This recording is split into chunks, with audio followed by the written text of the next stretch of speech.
Currently, STIP has three majors. They are Nautic, Technical, and Port and Shipping Management, or KALK. In 2002, the STIP Jakarta occupied a new campus in Marunda, Cilincing, North Jakarta. With an area of 32 hectares, STIP is equipped with facilities and infrastructure to support the learning activities of the cadets. STIP has 123 lecture rooms with a capacity of 1,637 students, and it's supported by a complete practical laboratory and complete library, and has a dormitory for its cadets with a capacity of 1,560 people. This institution is also equipped with public facilities such as the ATM Center, partner banks, main clinics, campus parks, canteens, and employee pickup buses. The existence of extracurricular makes the cadets have the ability to socialize, work together as a teams, and the ability to improvise in life. To get professional and best quality graduates, cadets are given the opportunity to practice sailing directly on the Muhammad Husni Tamrin training ship. STIP's journey has led to various recognitions, including ISO 9001-2015 certification from Lloyd's Registered Quality Assurance, as well as a accreditation from SKBANPT for STIP Jakarta and all of its study programs. In 2021, STIP Jakarta started to open a master program in applied science with two choices of study programs, namely the Marketing, Innovation and Technology Study Program with a degree MTRM, and Safety and Risk Engineering with a degree MTRT. The study period is 2 years with a total of 38 credits. Graduates are expected to have a great ability not only in theory or concept, but also competent and professional in the field. This master's program in applied science is a concrete manifestation of the commitment of the Ministry of Transportation through the Transportation Human Resources Development Agency in carrying out one of its duties in order to provide superior, competent, and professional maritime human resources.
Indonesia is the largest archipelagic country in the world, consisting of 17,499 islands, and its waters consist of territorial sea, archipelagic waters, and inland waters covering 3.25 million square kilometers or 70% of the territory of Indonesia.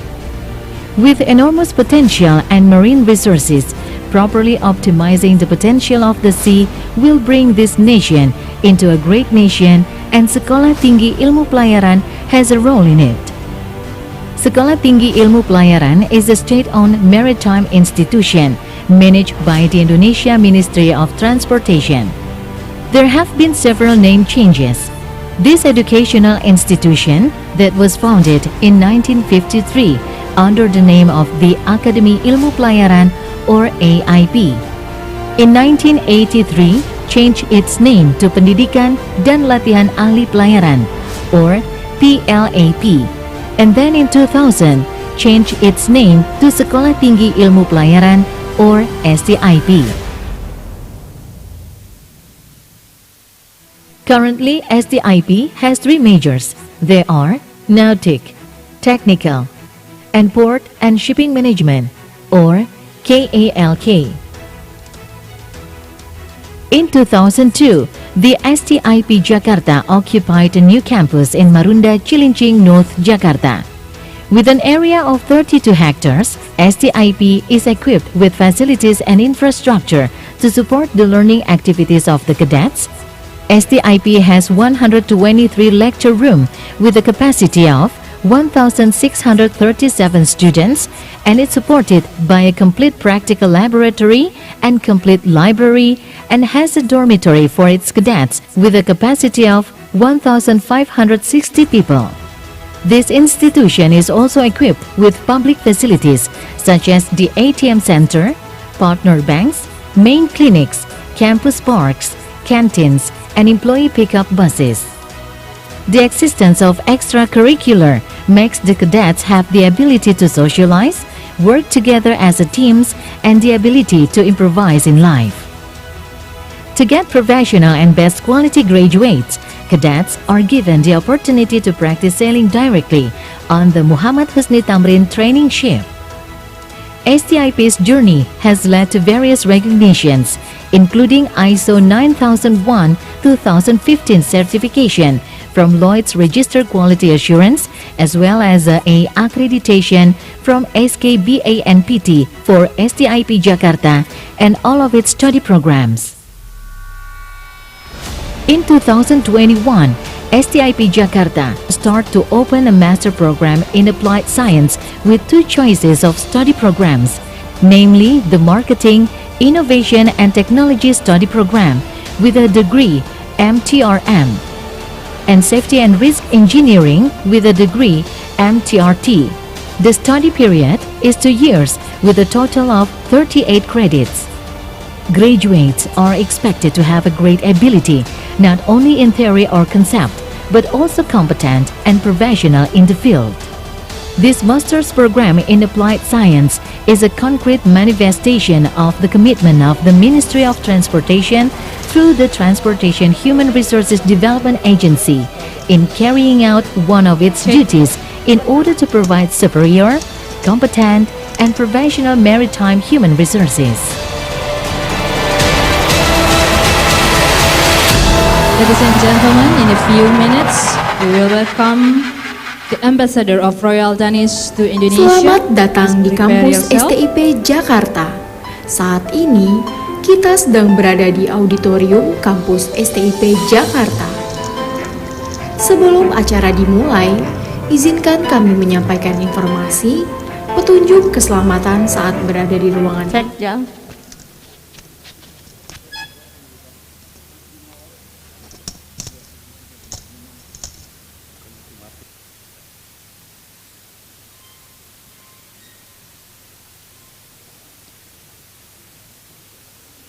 Welcome to the Ambassador of Royal Danish to Indonesia, His Excellency Mr. Lars Bolarsen, Head of Human Resource Development of Transportation Agency, the Honorable Mr. Joko Sasono, and Director of Maersk Indonesia, Mr. Eri Hardanto.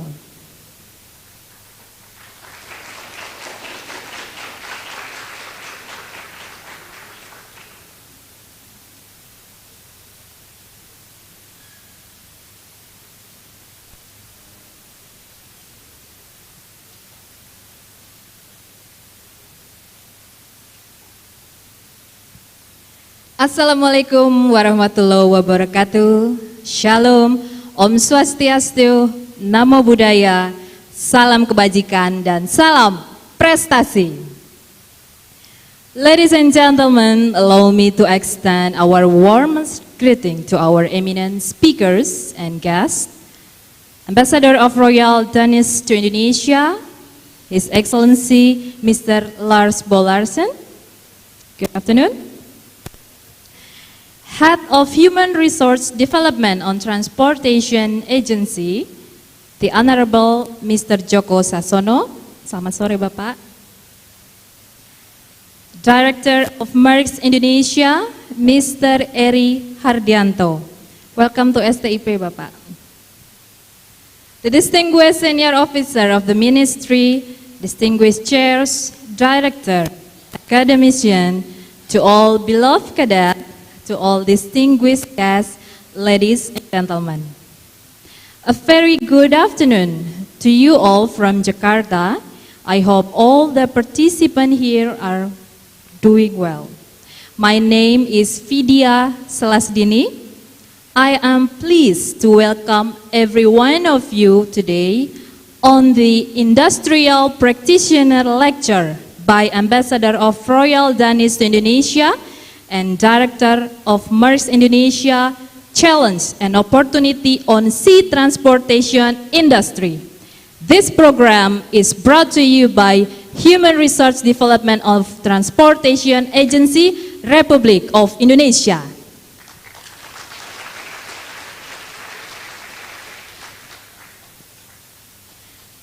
These industrial practitioner lectures aim to emphasize our continuing determination to closely collaborate between industry and education for the development of the human resources, especially to learn the challenges and opportunity on sea transportation industry. And as the first agenda of today's event, I would like to invite all the participants to sing the national anthem of the Republic of Indonesia. We would like to request for the due respect.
Ladies and gentlemen, please be seated.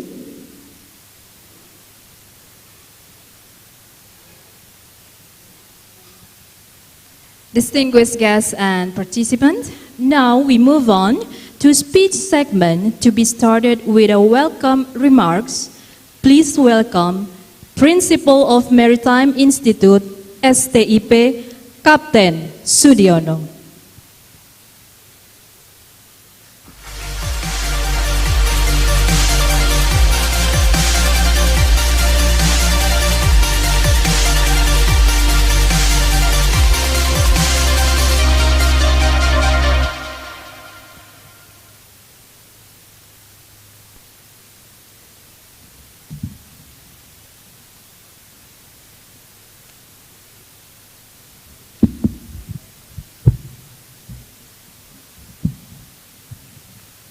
The Honorable First Head of BPSDM Transportation, Second, Ambassador of Denmark, His Excellency Mr. Lars Bolarsen. Third, Director of Maersk Indonesia, Mr. Eri Hardianto. Fourth, Official of the Ministry of the Transportation. Fifth, distinguished guests, ladies and gentlemen. Assalamualaikum warahmatullahi wabarakatuh. Warm greeting to all of us. Good afternoon. Allow us to report proceeding of this general lecture as follows. This industrial practitioner lecture is themed Challenge and Opportunities in Sea Transportation Industry, held on Monday, 30 May 2022 from 3 p.m. until end. The industrial practitioner lecture is conducted in hybrid methods, physically in the STIP auditorium and virtually through a Zoom conference. The speakers of industrial practitioner lecture activities, namely, first, the Ambassador of Denmark, His Excellency Mr. Lars Bolarsen, will present the topic regarding the shipping industry, sustainable port, and the Denmark-Indonesia government cooperation regarding sea transportation. Second, Director of Maersk Indonesia, Mr. Eri Hardianto, will present the topic concerning global supply chain, Maersk crewing, seafarer, and maintenance and operational Maersk line. The participants of the lecture are: first, Secretary of BPSDM Transportation; second, Head of Sea Transportation Human Resources Development Center; third, Head of Center for Development of Land Transportation Human Resources; fourth, Director of BP3IP Jakarta; fifth, Director of Directorate General of Sea Transportation; sixth, Director and Head of Sea Transportation Institution; seventh, Administrator and Officer of BPSDMP; eighth, STIP Official; 9, Student of the Applied Master Program; 10, Student of the Double Degree Master Program; and STIP Cadet Regiment staff. With all due respect, we invite the head of the Human Resources Development Agency to open this industrial practitioner lecture officially. Thank you. Wassalamualaikum warahmatullahi wabarakatuh.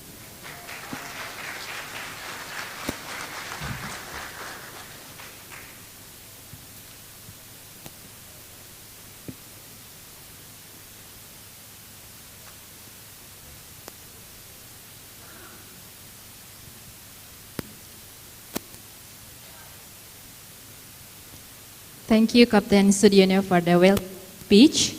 Ladies and gentlemen, the development of science and technology in the shipping sector must be followed by competent human resources who can develop the business world and the industrial world, both national and international needs.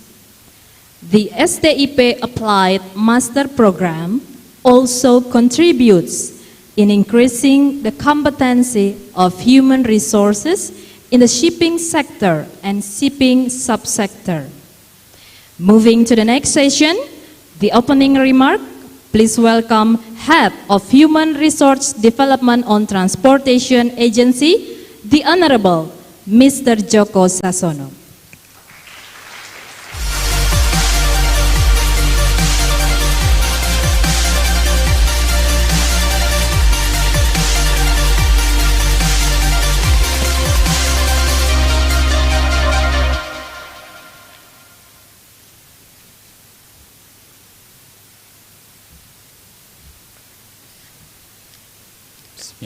Bismillahirrahmanirrahim. Assalamualaikum warahmatullahi wabarakatuh. May be the peace and blessings of Allah be upon you. Best wishes to all of us. Shalom, Om Swastiastu, Namo Buddhaya. A very good afternoon to everyone.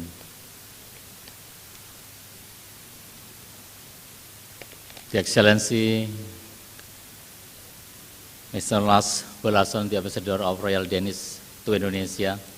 Terima kasih Pak Dubes berkenan hadir. The Honorable Director of Maersk Indonesia, Pak Eri Hardianto. Terima kasih Pak Eri berkenan untuk meluangkan waktu untuk berkunjung ke sini.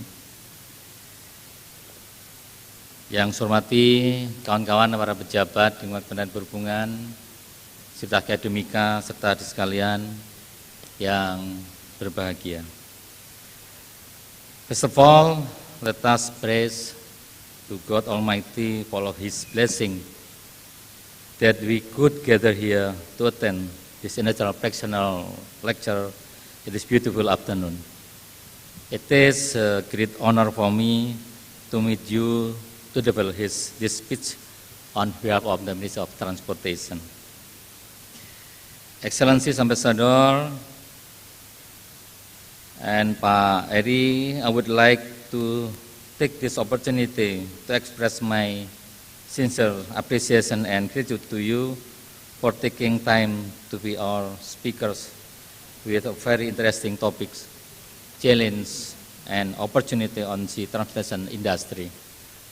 As one of the follow-up action from the meeting with the Minister of Transportation, Bapak Karya Sumadi, held on 29th March 2022. I would also like to take this opportunity to introduce the agency. Our colleagues, the Human Resources Development Agency on Transportation is one institution under the Ministry of Transportation of the Republic of Indonesia, which is responsible in developing human resources on land, railway, sea, and civil aviation industry, and also government offices.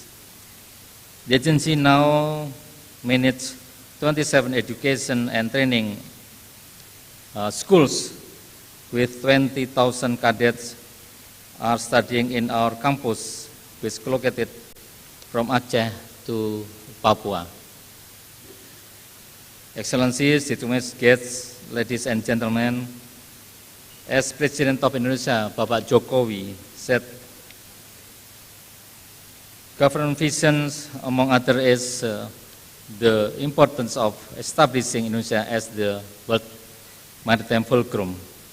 It is a strategic policy considering Indonesia's position as one of the biggest maritime nations in the world, which consists of more than 17,000 islands spread all over our nation, with sea area equal to 2/3 of the whole country's territory, or 4/5 of the economic zone. For Indonesia plays strategic role since Indonesia lies in one of the most important international shipping lanes that connecting Asian countries with major regions around the world. In the region, Indonesia, together with littoral states, also maintaining the safety, security, and environmental protection in the Straits of Malacca and Singapore. To materializing Indonesia's maritime visions, competence, and capable human resources in maritime sector is paramount to support and bring the vision to be reality. Competence and capable human resources will not happen without excellent education and training institutions. Therefore, maritime education and training institutions play a vital role to provide excellent and globally competitive human resources that meet the national and international standards as well as to fulfill the need of industries. Excellencies, distinguished guests, ladies and gentlemen, this event is the agency's strategy to encourage our students to enhance their knowledge about maritime industry from advanced country as well as international shipping company. Therefore, I do hope the participants could engage and contribute to our discussion today.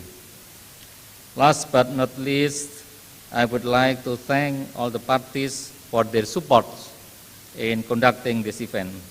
To Chairman of Study Forum of Sea Transportation, Principal of Maritime Institute of Jakarta, Secretary of the agency, and all the organizing committee.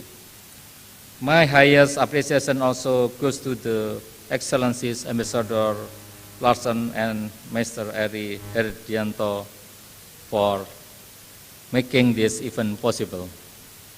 I hope there always be a synergic and mutually beneficial cooperation and collaboration between Indonesia and Denmark in the future.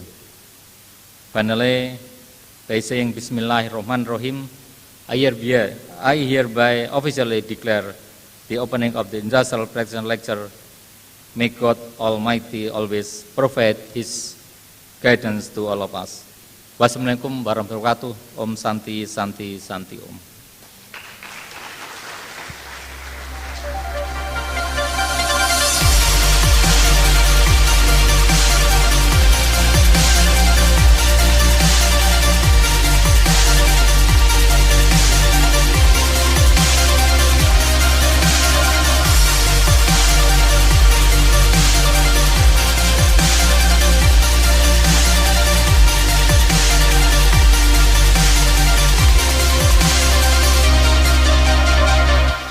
Thank you to the Honorable Mr. Joko Sasono for the opening remarks.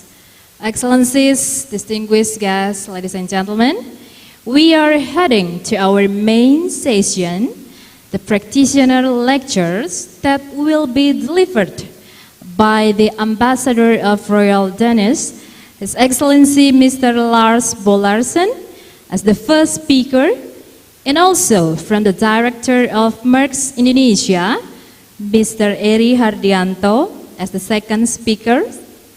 And this session will be guided by Mrs. Nancy Lumban Batu as the moderator. Mrs. Nancy, stage is yours.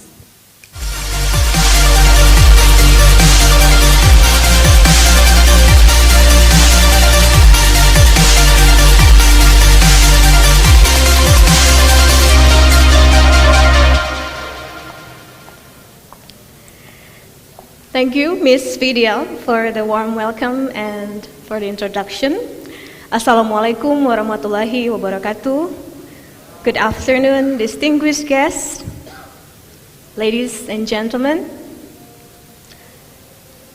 President of Indonesia, as mentioned earlier, Mr. Joko Widodo, has emphasized the significance of establishing Indonesia as the world maritime axis. To support and materialize this vision, the human resources in transportation field must possess the requisite skills and qualification.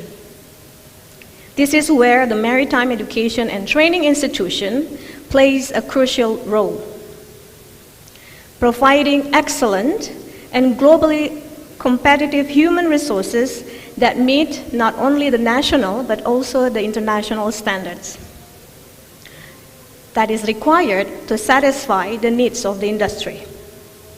And now we are here having this proceeding, the Industrial Practitioner Lecture on challenges and opportunities in the sea transportation industry. There are 3 segments for this lecture.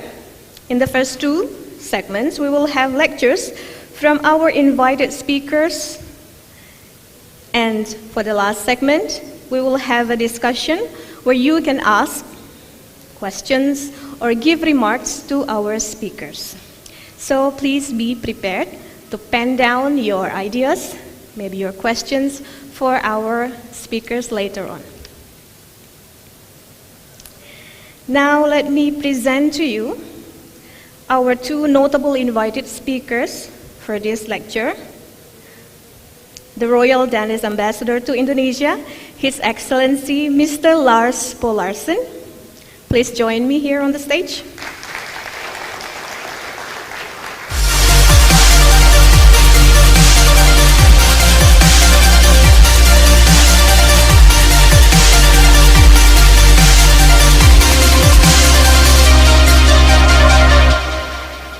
And also, the Director of Maersk Indonesia, I hope I pronounced it correctly, Mr. Eri Hardianto. Please join us to the stage.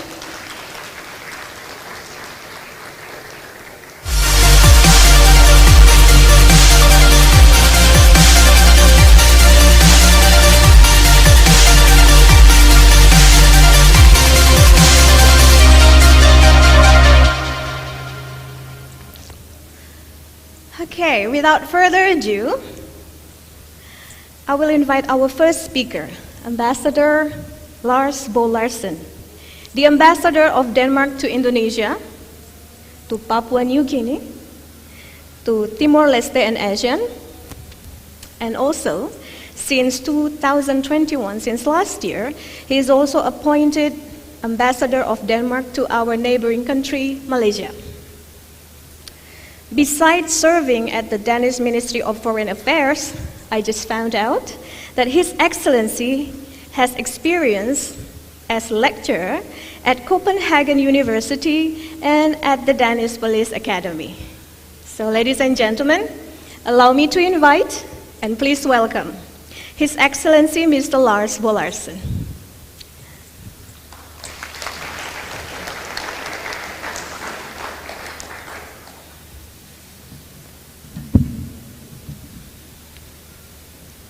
Good afternoon.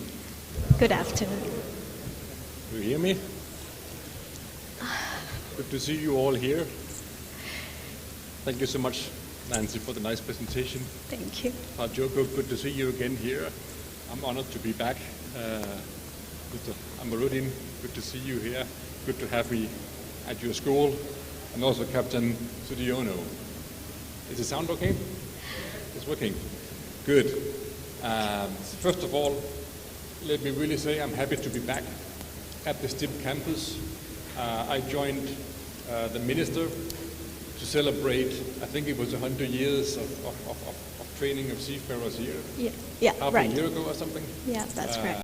And I really enjoyed being here. So when we met after that, and the minister asked whether I would like to come here and say a few more words, I immediately said yes. So I'm happy that today we're seeing this happening, and especially with my good friend and colleague Paere from Maersk. So I also look forward to hearing what you have to say. Of course, you're more the practitioner here. I'm more the diplomat. So I think I have a small presentation. Maybe somebody can help put that on. But I can, from the outset, I think spoil the plot, as you say nowadays, and tell you both what is the main message, and that is, I think you should all be very, very proud to work, to have a career in front of you in the maritime sector of Indonesia, such a proud nation, such an important arteria of Indonesia, and by the way, of the world. So I think joining the maritime sector right now is something that is really of crucial importance to all of us. I'll try to end up by asking two questions. There, Nancy, I'm in your hands, whether we do this when I go off the stage. But I did bring two gifts here. Oh, we have gifts from... Just small books Okay. about a young Dane who sailed around with no technical means around the island of Papua, all the way around. And he's explained from that. So I wouldn't advise you to follow his suit, but I think it's a nice story. And the two questions I want to ask is how to follow the President's advice to become a maritime falcon. Second, how also to do this in the most sustainable way possible. So those two questions I would have for the audience. So maybe later on, after I finish, we can integrate this little quiz into today's show, if you allow, Nancy. Okay, I'll take note. Good. So I'm not sure we have the presentation on, otherwise I'll just jump into it. Yeah. The presentation, please. Still working on it. So while we are waiting maybe for the presentation, let me tell you a few more words about myself. Before coming here, I spent 3-4 years in Brussels, and before that, 4 years in Beijing, China. Also, based on that experience, I really have to say that shipping is a transformative sector, if there ever were one.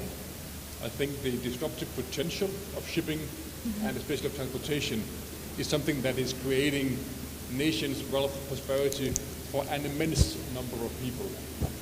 And I think here it comes. I think the reason why we today see basically the Asian region on the rise is primarily because of the prosperity and promises unfolded by the global maritime sector. So this is the outline of what I'm trying to say. It's 4 chapters. One, a few words of introduction. Secondly, I really want to underline the sustainability issues around shipping. I think this will be a challenge for the next maybe 10, 20, 30 years of how to make shipping more sustainable. Third, something about the industrial side. I know people also here studying the industrial side of the maritime sector. And finally, end up with what Nancy also said, a few words about our cooperation between Indonesia and Denmark. So maybe I can have the next slide, please, which is a few words about the country I represent.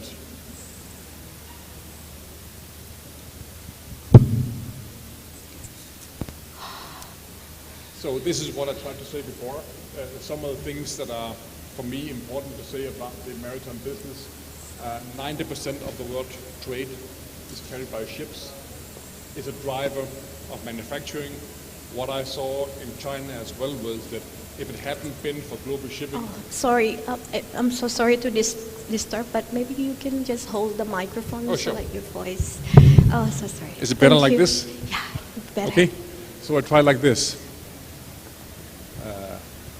I'm fine, it's good, yeah. So again, the pivotal driver behind the globalization that we saw over the last maybe 20, 30 years is basically seabound transportation.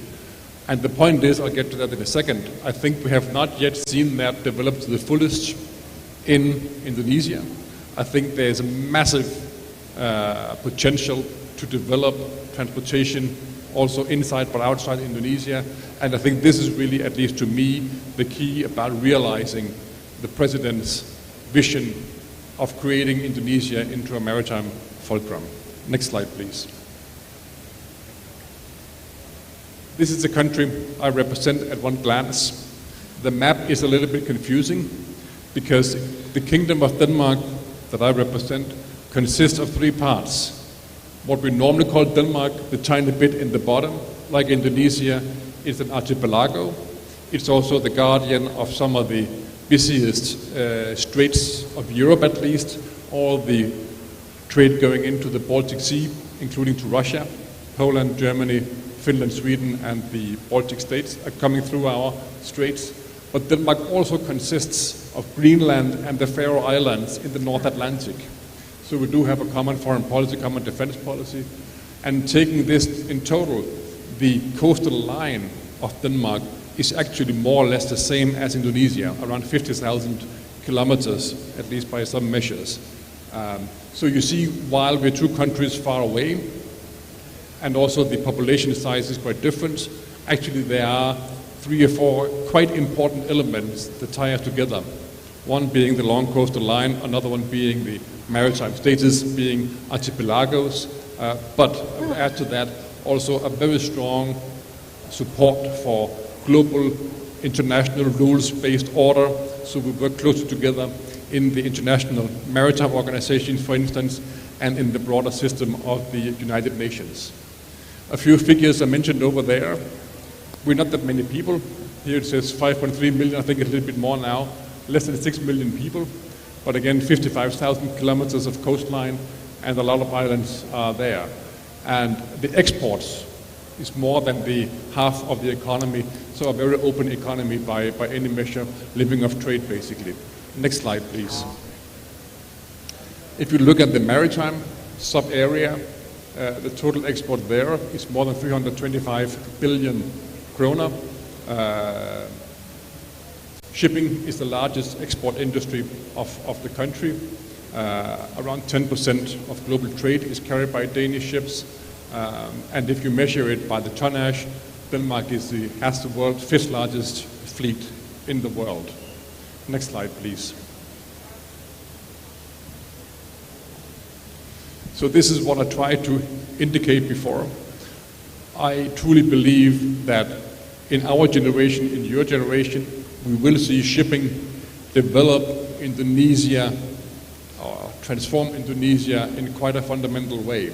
Some of the areas that we point to here is, for now, transportation is really one of the issues when we talk about manufacturing around Indonesia.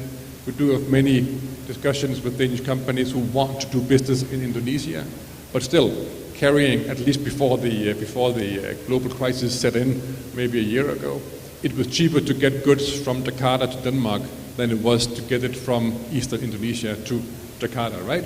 So there are issues here when it comes to production around the country that I think is clearly part of the overall equation.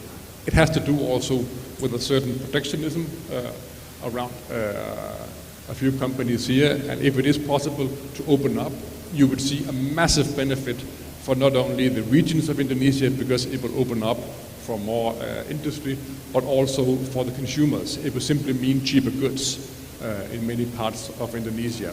And this is, of course, also linked to the issue of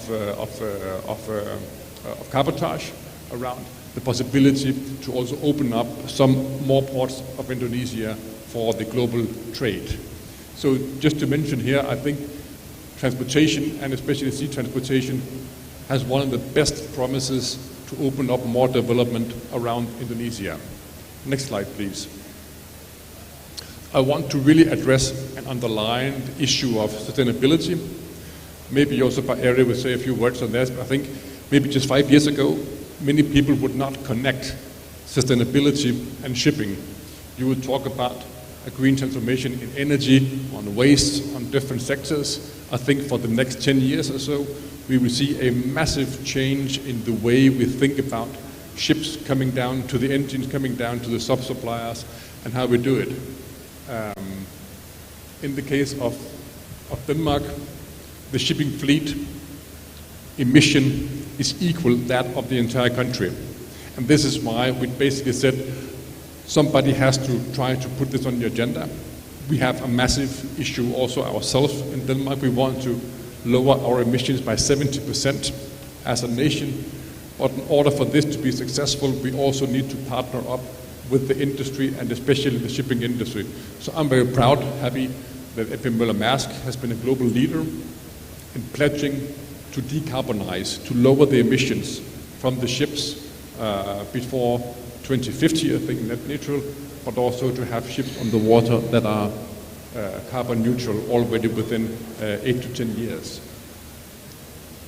This is why we have decided to back, and I think now also with the support of the Indonesian Transport Ministry, the pledge put forward by Maersk, but also a range of other companies, to decarbonize shipping by 2050. And we'll be working with the companies, also with the government of Indonesia, to realize this. And I think there are massive opportunities for Indonesia to become a green hub of shipping, both when it comes to bunkering fuels, different sorts of supplies, but also simply for the strategic position of Indonesia. Next slide, please. So I'll be really brief here. I think the port development is part of this as well. It's not only about the ships, it's also about investing in infrastructure on land, both when it comes to how to handle the goods, but also when it comes to creating more jobs. For instance, if it is possible to connect ports to renewable energy sources and different ways of getting access to natural resources, it will be another growth engine for that specific area of Indonesia. Next slide, please. And more specifically, what we are trying to engage with also at the port level is how can we save water? How can we protect the air and the climate for air pollution, for example, switching from bunkering fuels to different sorts of fuels in the harbor? I think that is already ongoing in the IMO context, but I think there's still more to be done at the local level. And how can we partner with different companies to ensure that we have the best possible technology available in the relevant ports? Next slide, please. It also goes to changing the engines. I'll be coming back to the major engines in a while, and to change the circuit of electricity from fossil fuels to green fuels, even down to the detail of sorting the garbage and to reuse some of the garbage. I think if we really want to transform any sector, you'll have to think through all the different aspects of this and to partner up basically with the industry, and coming out, I'm certain, will be an industry that is more competitive, that is creating more jobs, but also that is much more sustainable. Next slide, please. Next slide. So if we look at, next slide please, the green maritime industry that I'll be representing here, it covers a range of areas, of course from the commerce, from the trade side that we have represented here today. Education is a very important part of this. We are here at STIP, one of the most well-known education facilities of Indonesia, and I think we can do more to create more partnerships on education and human resources, and then especially also how to link the private sector into the government policies and vice versa. Next slide, please. So right now in Denmark we have an industry with around 100,000 people employed. I think the cities where we see the fastest development, people moving to the city, are the cities that have been investing in green ports. It could be shipping ports for example, renewable energy. It could be power-to-X facilities. Different sorts of investments are going on. And in those areas, we do see a lot of people moving to these cities, creating new jobs by the day. So we're trying to partner up for this green transition and really to take it to the next level. Next slide, please. I just highlight a few companies now. Maersk is here, so Kepada can talk for himself in a minute. European Energy, I think, is a world leader now when it comes to bunkering fuels. From what I know, just signed a contract with Maersk to deliver bunkering fuels not based on fossil resources like oil, but based on different forms of renewable energy. And I think this will be a massive change, a lot of jobs. And here I want to emphasize Indonesia will have a special role to play because one, the location, and two, the natural resources here. The question is more how to develop the right technology. Danfoss is another major company. They have been developing different sorts of cold chain and thermostats. Right now they are transforming themselves into a broader sustainability company, and they are the conglomerate who've been behind putting electrical ferries on the water in Denmark. So right now, this year, the government of Denmark pledged to decarbonize all the ferries of Denmark. So far, only one ferry is electrical. Within 10 years, the plan is to change 30 or 40 ferries into electrical. They are slightly more expensive in the investment, but you earn that within 3 to 4 years, simply because of the lower bunkering cost. And if we can standardize a model for electrical ferries, we're confident it will be a lot of progress when it comes to business model. It will simply be more economically feasible to do electrical ferries because it's so calculable. Calculate what is the need for energy if you're running one ferry back and forth. And it is slightly easier to decarbonize the shorter distance than the longer distances that the area is dealing with. So Danfoss is one of the major companies that are behind this, and we believe this will be a major also reduction of the emissions of Denmark. MAN Diesel is one of the world's biggest manufacturers of engines for ships. They are also partnering up with the shipping industry to develop the next generation of engines, including also, I believe, some of the bigger engines for the Maersk ships. Desmi, a big company doing pumps. I think they're also selling quite a bit in Indonesia to Indonesian ships, but also to make the ballast water system more sustainable, and also to preserve the wildlife that is being sucked in by the ballast water. So, and many more are going into this, and I can tell you that I'm a proud son of the maritime sector. I'm not a practitioner. My father was in the maritime shipping industry. My father-in-law was a shipper, also and my niece is maritime sailing one of the ships here. So I think it's just one of the stories where you see all the different sorts coming together in one ecosystem of industry. Next slide, please. And this is maybe the most important thing. We're only seeing the beginning of the future. So I think we are going into this discussion of sustainability in shipping while knowing we don't have the answers yet. We're confident that they will be found, but also it will take maybe a decade or so. So basically right now we're reaching out to the Indonesian government, inviting to partner up, again to bring in the perspective, but also the resources and the people of Indonesia into that journey. Next slide, please. We think the G20 is an obvious opportunity to also launch some of this. We are talking to Pak Luhut, to Abudi, on how also to make the right pledges connections in this connection, and still too early to the global drive for sustainability. I mentioned already the Green Maritime Hub, the future fuel provider.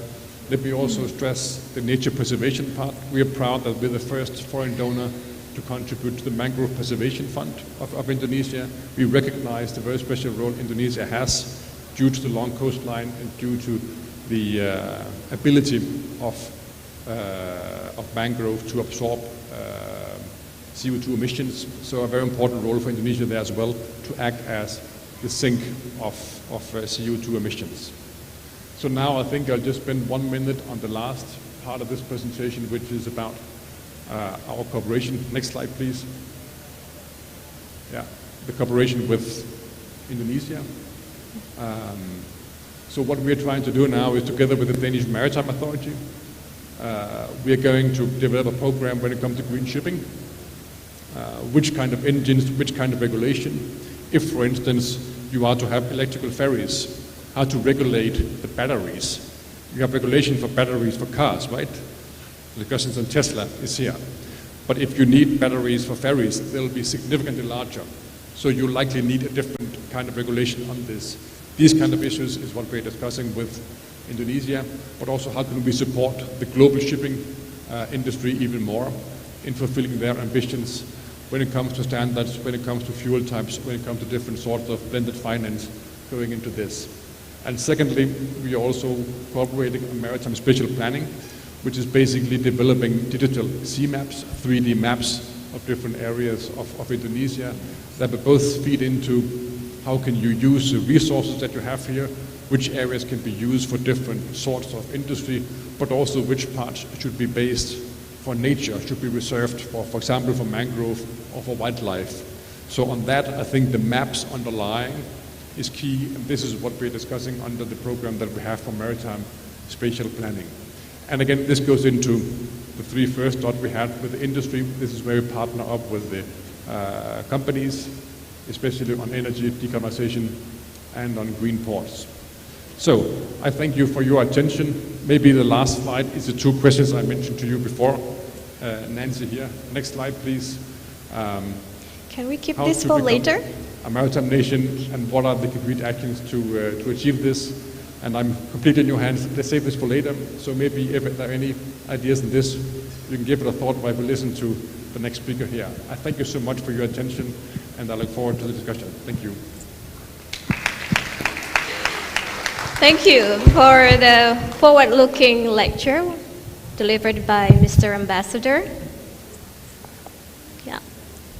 We will have, I hope you did take notes of the pop quiz questions, because Mr. Ambassador has prepared gifts for those who can answer the two questions. We will have them at the end of this lecture.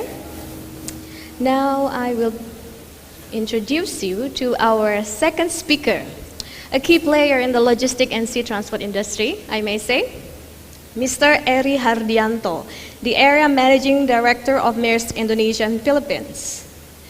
Maersk is the world's leader shipping and logistics company, operating in more than 160 countries around the globe, providing customers with a globally integrated solution for container logistics.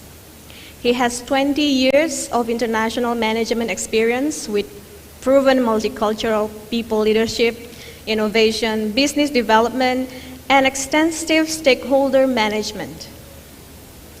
He has gained progressively more senior positions in Singapore, Indonesia for sure, in Thailand, and also in the Philippines. Ladies and gentlemen, let us invite and please welcome Mr. Eri Hardianto, the Director of Maersk Indonesia.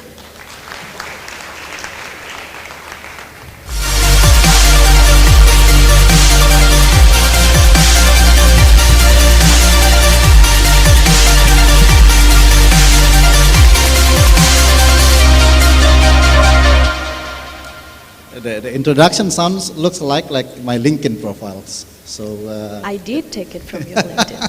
So it must be taken from the LinkedIn Yes. profile. So thank you very much and good afternoon. Assalamualaikum warahmatullahi wabarakatuh. Let me first address some of the very, very important persons that is attending the sessions. The first one is Bapak Dr. Joko Sasono. Thank you very much, Pak, for inviting me and also His Excellency to attend into this open lecture. His Excellency Mr. Lars Bo Larsen, ambassadors of Royal Danish to Indonesia. Bapak Amiruddin, Kapus Bank SDM Perhubungan Laut, Kapten Sudiono, Ketua STIP Jakarta, dan segenap pejabat BPSD NP. So,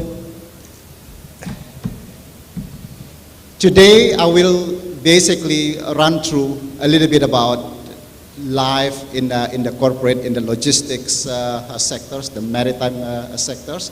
And I really hope the discussions that will, for the next 30 minutes or 40 minutes, will spike a lot of questions from the audience. And I'm very happy at the end of the day to answer all the possible questions. Feel free in Bahasa or in English. I'll be very happy to take it.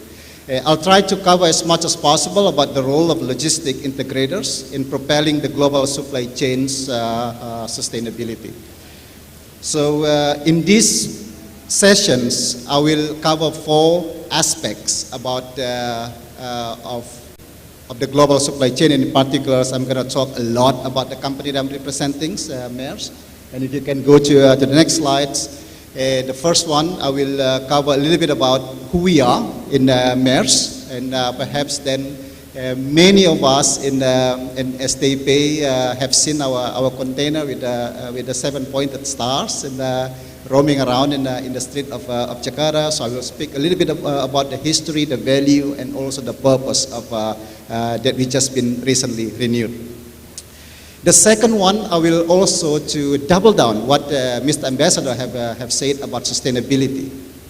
This is very, very high on in the agendas of Maersk, in my agenda, because I think sustainability is the future on how the business is being run.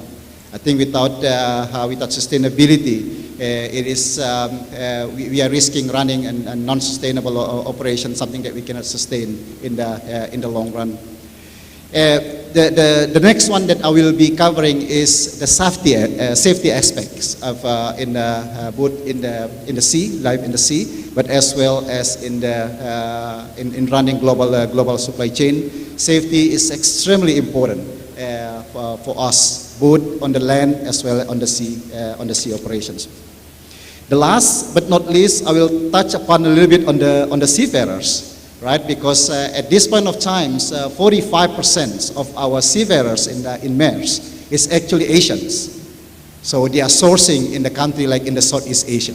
And 45% of those are being sourced from our neighboring country. And I think in our discussions last time with Pak Budi Karya, we also talk about how do we then open up an opportunity for our seafarers also to tap into the international route. Next slide. Next. Yeah, so let me start by these sessions about Maersk by talking about our purpose. And when we talk about our purpose, it's about something about why we do what we are doing today. What get me up in the morning and waking up and going to the office, it's and what keep us basically on our toes when the going gets tough. Sometimes when you're running a global supply chain, life is not always as easy as it seems. A lot of disruptions. And we can see that also the COVID-19 situation when it started in 2020 brought about a lot of challenges. At the same time, it also opens up a lot of opportunities.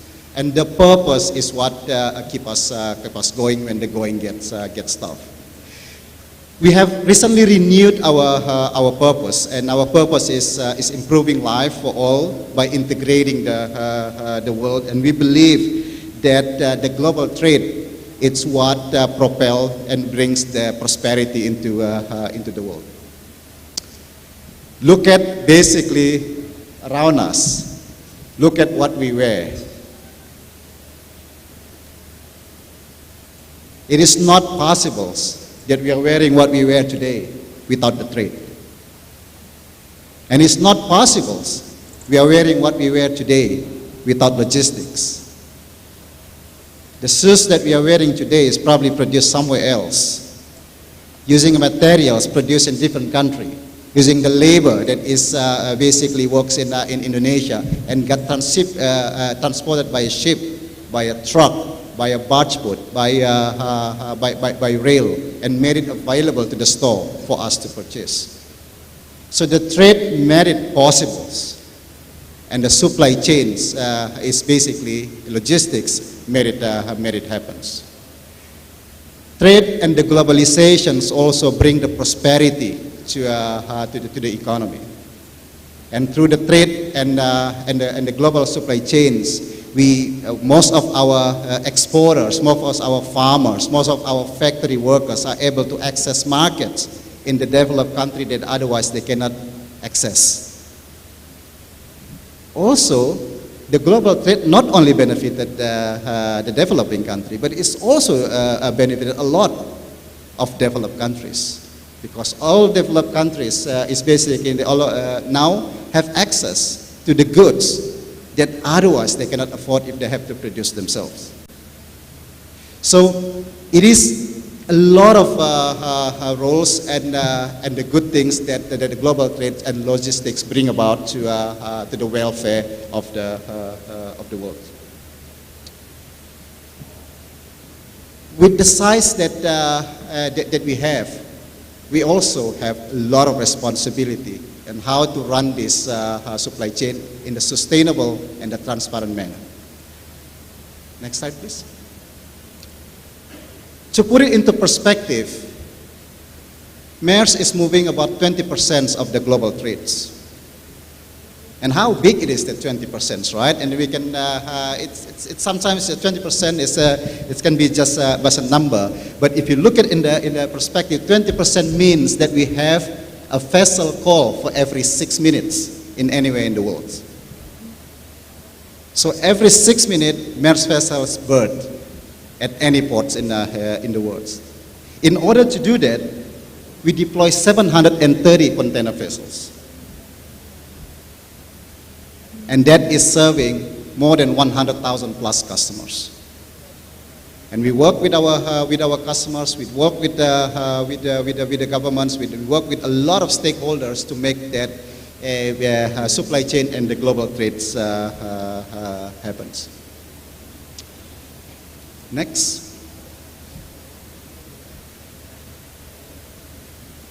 So every 6 minutes that I mentioned earlier that Maersk will make a vessel calls, that translates into that we are covering 406 ports in the world.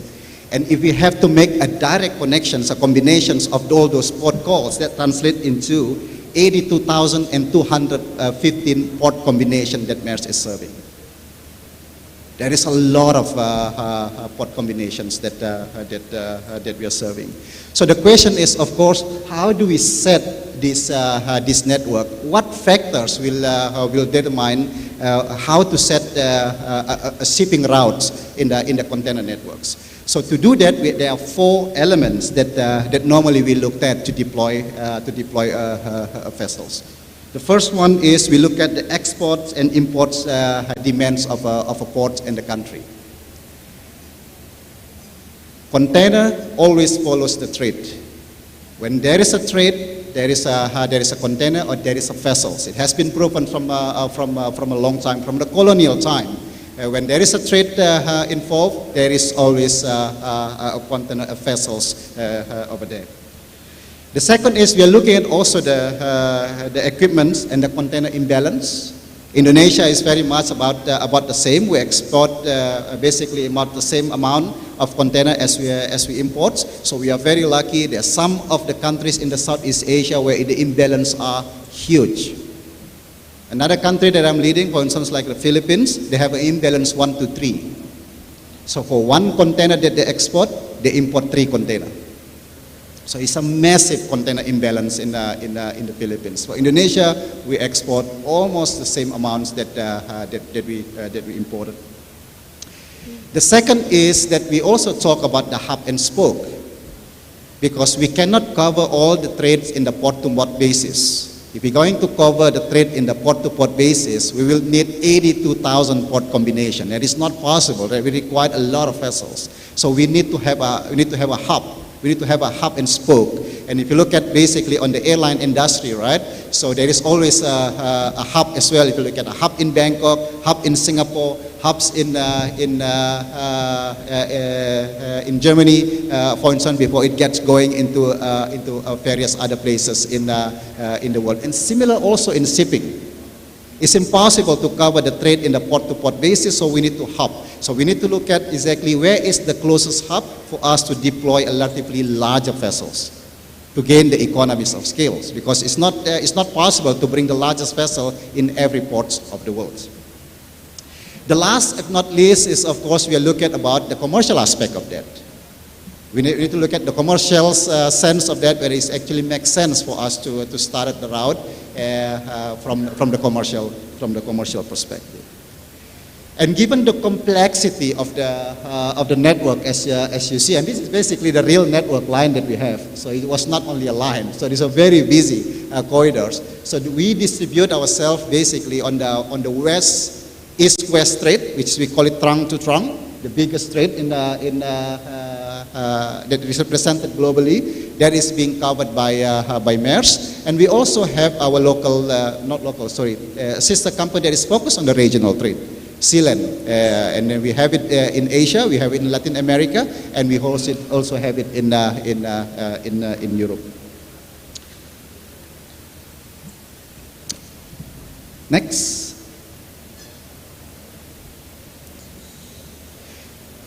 Yes. So, Mr. Ambassadors earlier mentions about sustainability, and sustainability is also something that's very, very high in our agenda. In fact, it's sitting very, very on top of our agendas today. I think we owe this work to the future generations. We are not owning it. I think we are living and borrowing for our children, basically, in the future. There are 3 major events that in the sustainability that we need to take into the accounts. The first one is that the UN Intergovernmental Panel on Climate Changes have made a pledge. It's for eliminating the greenhouse gas emissions, but strongly emphasize on the speed on how we can achieve that before it created a side effect that is impossible for us to reverse. So it will change the industry itself, whether we like it or not, whether it's today or tomorrow. We need to prepare on the upcoming regulations that is rapidly changing. The second is, and I'm sure that many of you here also have heard about the COVID-19 situation and how the congestion has brought about into the ports, right? You see the congestions in the port of China, In Shanghai now, you see a massive congestion also in the US West Coast, and the congestion means is that more time of the vessels waiting outside of the ports.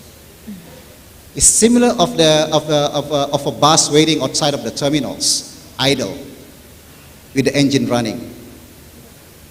And what does it emit? Smoke, pollution. So we are aware as the industrial leaders, the COVID situations has also brought about increase our carbon footprint. And we need to do something about it.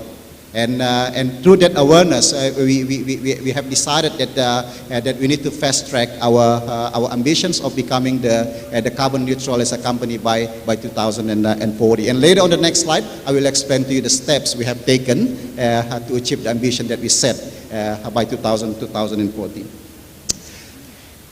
Last but not least is the customers also increasingly aware about the carbon footprints.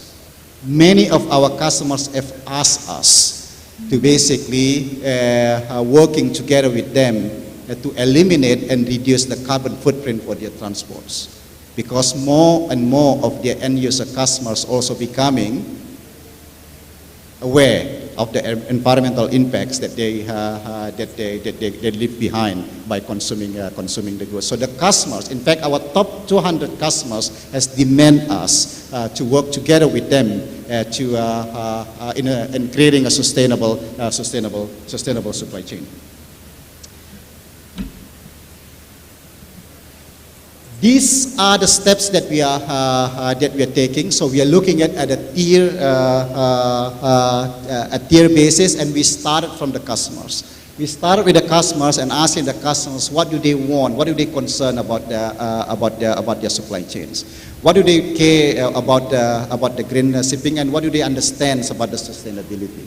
So when that input is become a crucial input for us for our ESG. Environment, sustainability, and governance, and somehow it's also made very a major inputs to our ESG strategy. We are looking our decarbonizations into the various steps, and this is basically on the developed on the tiers based on the readiness of our customers. So we call it a multi-tiers value proposition for sustainable logistics. For customers who match and exceed our ambitions, we continue to build the partnership.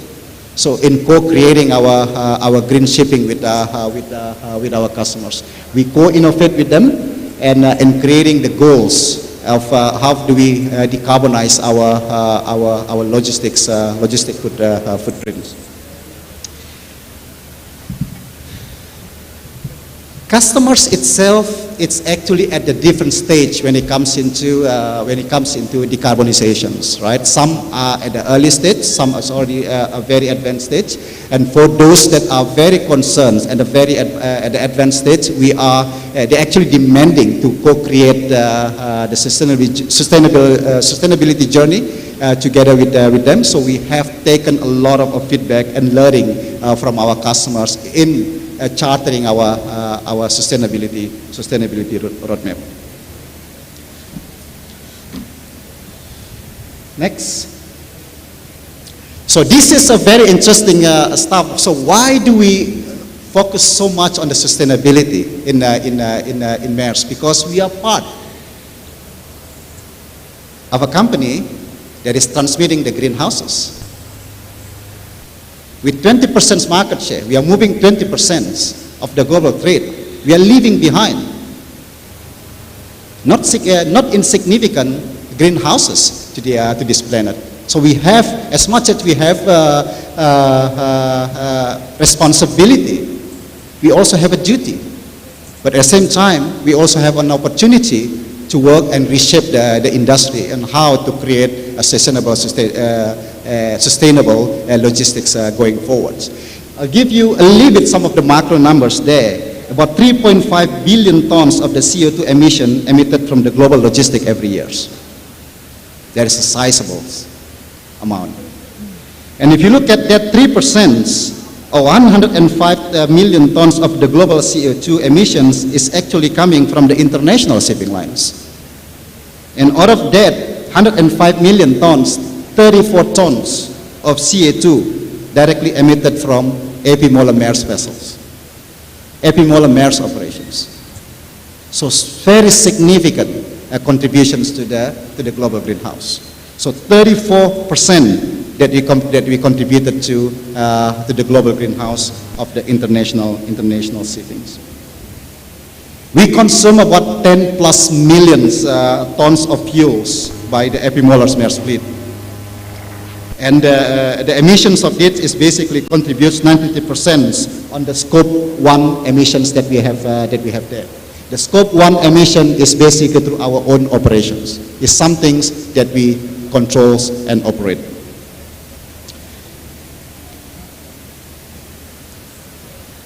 Next.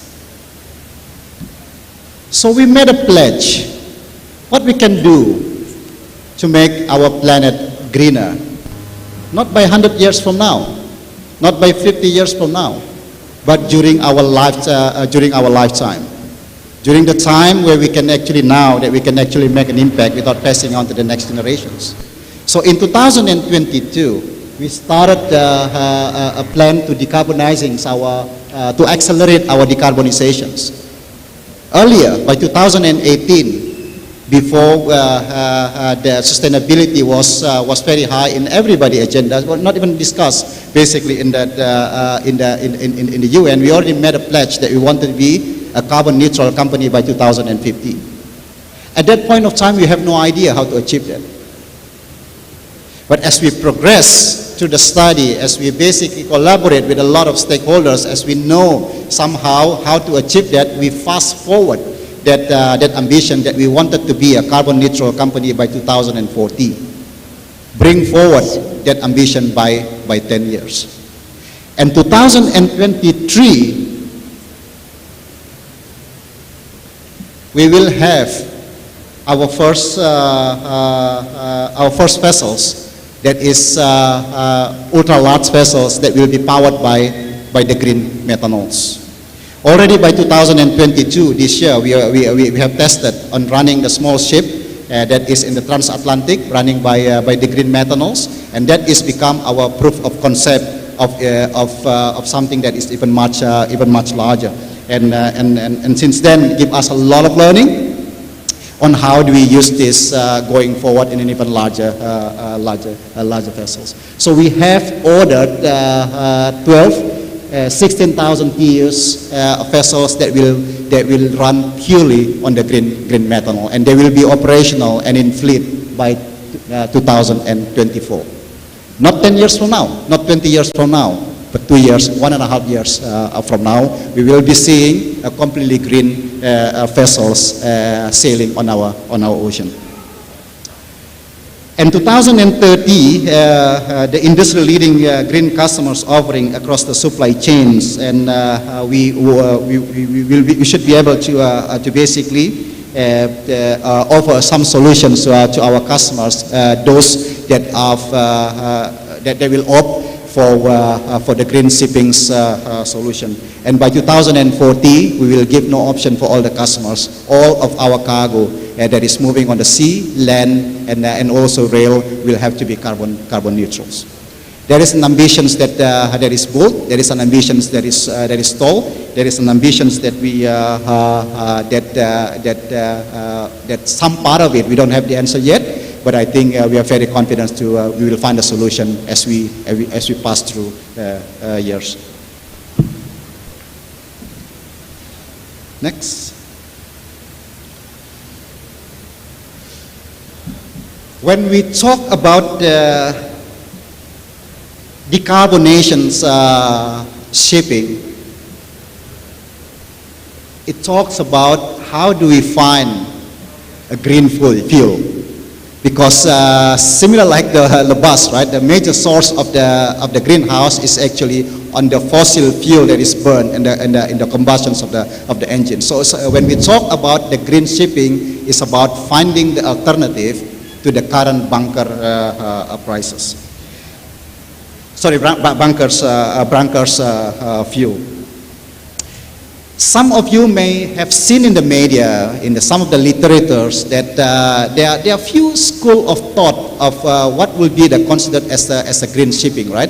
Some of the shipping line have chosen to have an LNG powered vessels because they believe that the LNG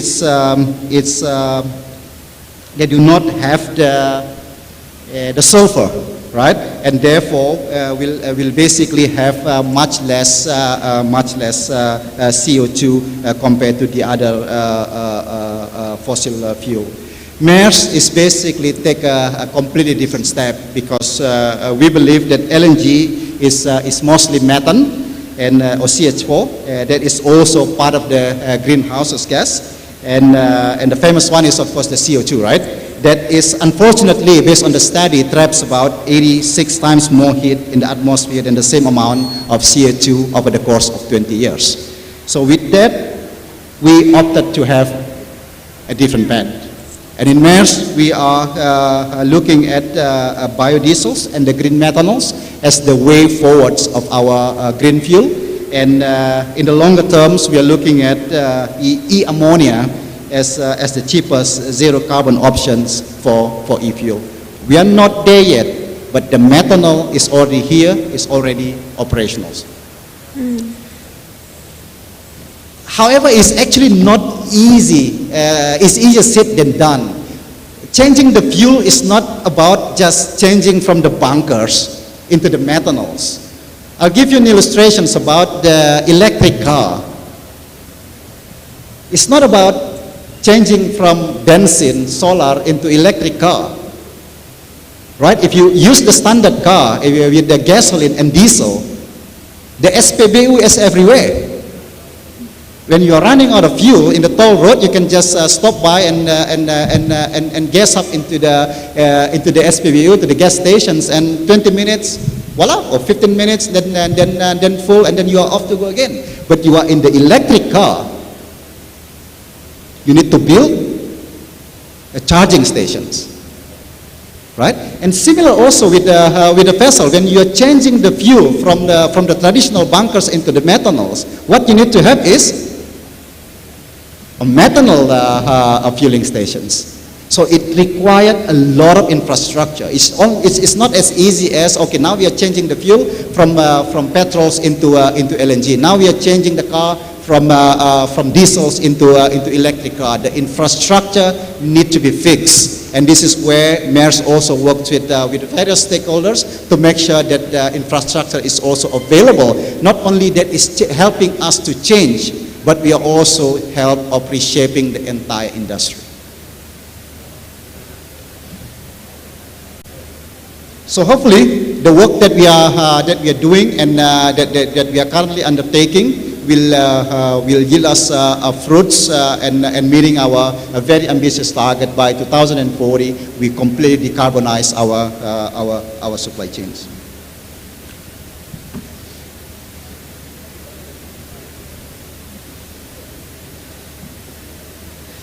Another element when we talk about decarbonizing shipping and the supply chain is, beside the ship, is also the land operations, right? And this is talking about the terminals. So another important aspect of the operation of decarbonizing our entire supply chain is also decarbonizing terminals and landside transports. Our terminals is basically accounted about 61% of our scope 2 emission that we saw on the previous slide, and this is a lot. And where does it come from? It's basically come from the fuel that we are using, and also from the electricity sourcing that we are using to power our terminals.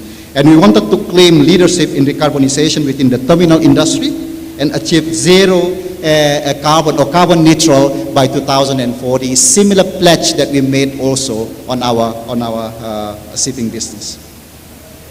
And by 2030, we are committed to have delivered 70% absolute reductions of our greenhouse gas emission for the scope 1 and the scope 2 that you mentioned, that we saw in the previous slide. We also have other supporting companies that is working in the shipping sectors that also emitting the greenhouses. Spitzer, for instance, is also actively looking, actively operating in Asia Pacific, not in Indonesia. They are also emitting the greenhouses, and we also have made a pledge by 2040. All of our operation in the Spitzer, it's actually will be carbon neutral by 2040, and we have started already now in 2021, where the company took an important steps towards green product offerings, following successful pilots that we did in the UK.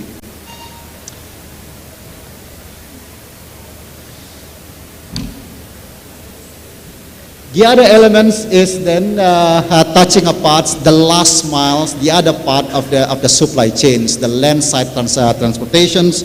It's also the how do you operate the contract logistic in the warehouse, the air freights, and also the land side transportations.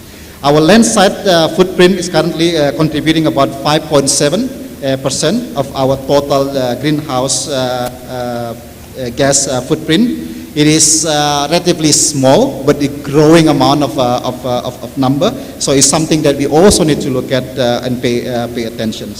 In 2021, last year, we have set up an inland decarbonization program with the aim to serve our customers with end-to-end decarbonization logistic solutions. When I came back to Indonesia in 2019, I have decided that all of our own operated warehouse need to be carbon neutrals. Long before the company make a pact that every new operated warehouse, self-operated warehouse will need to have the platinum standard when it comes to the energy efficiency. What I did before, it was the global instructions. I have a warehouse that is just not far from here in Cakung. It's called Damco Warehouse Indonesia. That is fully sustainable, run with the solar panels. And mainly is some things that we did in 2019 to basically as a trial to see if it is more making sense for us both economically to run a fully sustainable warehouse. And guess what? It makes sense. It makes sense from the environmental perspective. At the same time, also it makes sense from the economic perspective. And it also makes sense from the customers, because more and more our customers really paying attention on how they source their suppliers when it comes into green supply chains. So each of these have a very different solution in terms of decarbonization. So warehouse will have their own bets into how decarbonize their footprints. And also our inland transport will also need to find a complete different solutions on how we decarbonize our inland transports in Indonesia. And one way that we're looking at it is basically through the electric trucks. Currently, we are working with one of the European company to at this point of time, which I cannot disclose, still in the very confidential basis, to potentially deploy the first electric trucks in Indonesia that is running 100% with the electric powered source of power. Next, that is equally important is basically on the safety. And for those that are in STIP knows exactly how dangerous it is to work on the board of the ship, right? So, I'm not only staying in the office. I'm not that I've been sailing before, but I've been on board of the ship, sailing from one port to another, and I've seen the operations of the vessels that both on the sea as well as alongside of the terminals, they are full of risks. Right, and safety is something that we need to put at the highest standard, because nobody should get hurt while we are working at Maersk. So there are few things that we are doing when it comes to safety, and they are divided into 4 principles. The first one is that to lead with care. And the pictures that you see over there on the right side is it's basically the management that is going into Gemba. it is a compulsory for all managements in Maersk at managerial position to walk down in any of the facility that we have, be it on the land and the sea, and then witness themselves an area of improvement that they need to make. So the decision should not be made only behind the desk, but something that they should look at and pay attention and continuously working at the Gemba and see what are the other colleagues doing at sea, at the warehouse, at the transports, at the customs brokerage, at the terminals operators, and so on and so forth. The second is to learn and adapt from the critical risk projects, including some of the accidents and the fatalities that we have. We are not accident-free company, so we have some accidents that we took a lot of good learning about, and these learning are documented, and these learnings are then socialized to many people to make sure that we take the return of that as part of the good learning to avoid a similar situation from happening again. The next one is to improve our culture of learning team in which the frontline teams come together to analyze an accident or tasks or operations in which they are the experts. So we believe that the people on the front line are actually the expert of the process. So a lot of those studies are being taken or being sourced from the people that is actually on the floor, not people that are in the head office or in the headquarters. The last on the list is that we have very solid and robust HSSE organization. It's an organization that is independent. It is an organization that in any country or Maersk globally that is reporting directly to the area MD, and they also have a seat on the board and making sure the safety aspect is being considered when in every business decisions that we are making.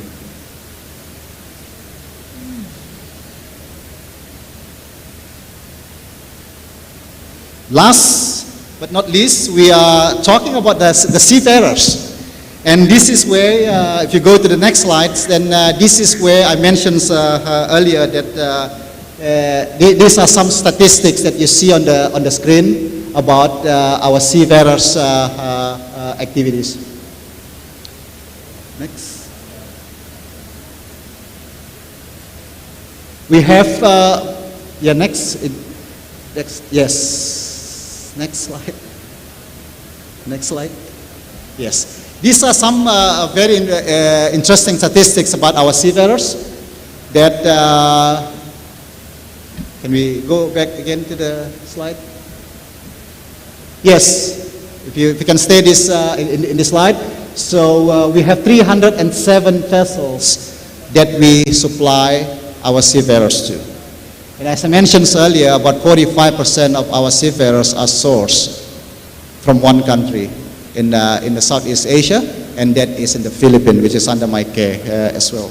So I think what it tells us is basically give us a lot of opportunity for us to also exporting the talents of the seafarers that we have in Indonesia into the global company like Maersk. So we have, at this point of time, about 12,566 crew changes in 2020. In 2020, if I can bring back a little bit of memory, this is when the COVID situation have started last times, and we have had a lot of challenge of having the crew changes. And the challenge is basically lies on the government regulation, not only Indonesia, I'm talking about globally, of prohibiting the crew changes in the certain ports because of the COVID-19 restriction. And during that time, 2020, many of our seafarers have worked on the sea, on the board of the vessels more than 12 months, far exceeding the normal duration that otherwise they spend in the normal circumstances, which is 6 months. So the situation has normalized, and Indonesia, I think, is also one of the prime mover in Asia, allowing the crew changes as early as 2020, even if at that point of time COVID situation was still uncertain and the numbers was still relatively very high. We also conducted about 79 or 80,000 hours of training to our cadet, and at this point of time, the cadet that we have is about 12,500 cadet that we supply to 307 vessels that we operated in Maersk. These are the steps that we have in our cadet programs, and most of these, as you see, most of if you look at in the Southeast Asia, most of our cadets especially come from the Philippines. It started from the recruitment. We do some selections and the assessment. So then we are moving them into the academic phase. Right, so we are putting them the theoretical and behavioral training before they go on board of the ship, of our ship, and that includes the academic subject, a school seminar, and supplementary seminars that is conducted by Maersk. And then we have the shipboard training period before they actually go out on the real vessels. And once it is completed and the last stage, then we make the endorsement to the junior officers, and they are ready to be deployed in any of the vessels that we have. So that is, in a nutshell, a little bit about Maersk and in the various aspects, from the business side, from the network side, from the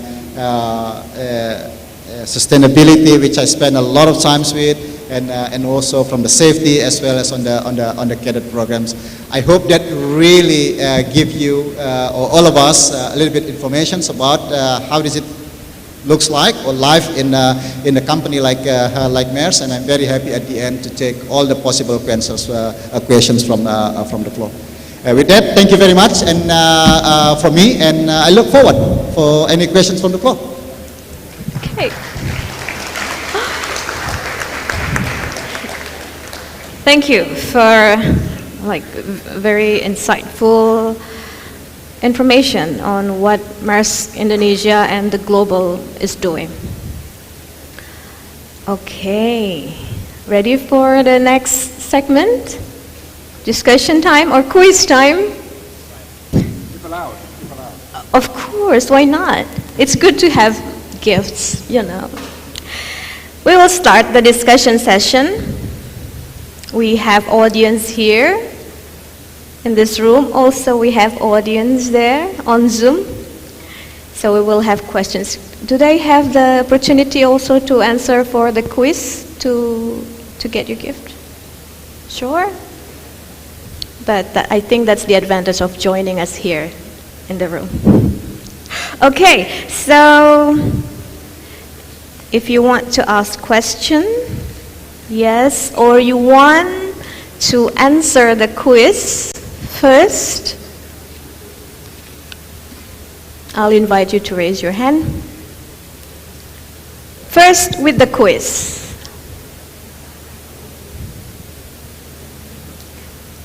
Okay, maybe you want the quiz? I don't hear anything. Ah, okay. Some people, yeah. On Zoom there is one person, but let's just give one person here. Yeah, for questions. Let's have the question first.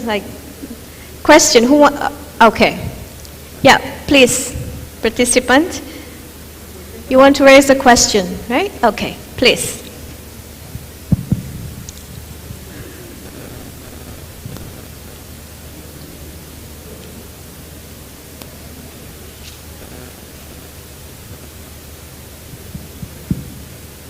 Okay. Good afternoon. My name is Ugi Nugroho. I am from the study program Marketing, Innovation and Technology, Maritime Institut, Jakarta. I have two questions for Denmark Embassy and Maersk. And the first question is, in 2020, the BIMCO warned us for serious shortage of future officer in maritime industry. I wonder what is the action or to overview this issue from the view of Denmark Embassy and Maersk Line. And the second question is, by the explosion of COVID-19, the world you adapting with the new norm, which affecting the people activity into digitize. In your view, how this can influence the logistic company working culture, since the office work are not necessary anymore? Okay, that's my question, and thank you. Okay, thank you, Mr. Rugi. So if I may rephrase the question, the first question is for both of you, that what is your strategy, like representing the Danish government or representing the Maersk Line, to overcome the predicted seafarers shortage in the coming future? Like BIMCO predicted that. And then the second question is for Mr. Eri. He's asking about how does the digital shift due to the pandemic affect the working culture at Maersk?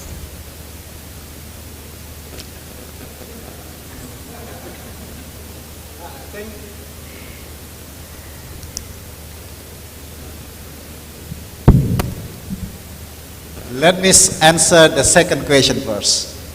The pandemic, COVID-19, I think it's a very interesting, despite all the uncertainties and chaos it brought, it also had brought us a lot of opportunities in the way us reshaping our culture and our how we used to get things done. In 2020, when the COVID the news of the COVID started to hit at least in Maersk part of the world in January at that point of time, and start hitting Indonesia in March. So at that point of time, we instructed 3 priorities for Maersk. The first one is protect our people, help our customers, and help the society. And those are the guiding principles that we issued in March. So in March, we decided in Maersk Indonesia and the Philippines to basically send everybody's home. Is everybody? Not really, right? Because we still have peoples that is running around in the ports, making sure that the ports, that the vessel is basically berthed in the designated berth, in the designated port, and so on and so forth. But I would say 97% of the people that can work at home works from home. Now the COVID situation is basically under control, and despite that we are exempted industry, we are critical industry that is allowed to basically works, and even during the peak of the COVID, we decided that we tested out to maximum numbers of people working remotely. We don't even call it working from home. Work from anywhere you like. The technology has basically enabled us to do that. And now, when the COVID situation is basically somehow back to normal, we still have about 50% of our people are working from home still. Apparently, we find out that we still can achieve the same amount of productivity and result by letting our people choose wherever they want to work. Right? Some is decided to work from home, and some of the youngsters that we have decided to go back to their hometown and abandon their kos-kosan, and then went back to wherever that they came from, and they started working from their parents' house. And that's not only 2020. It's happening until now, right? So that changed the policy a little bit. So in late 2020, towards 2021, and then I decided to scale back the office.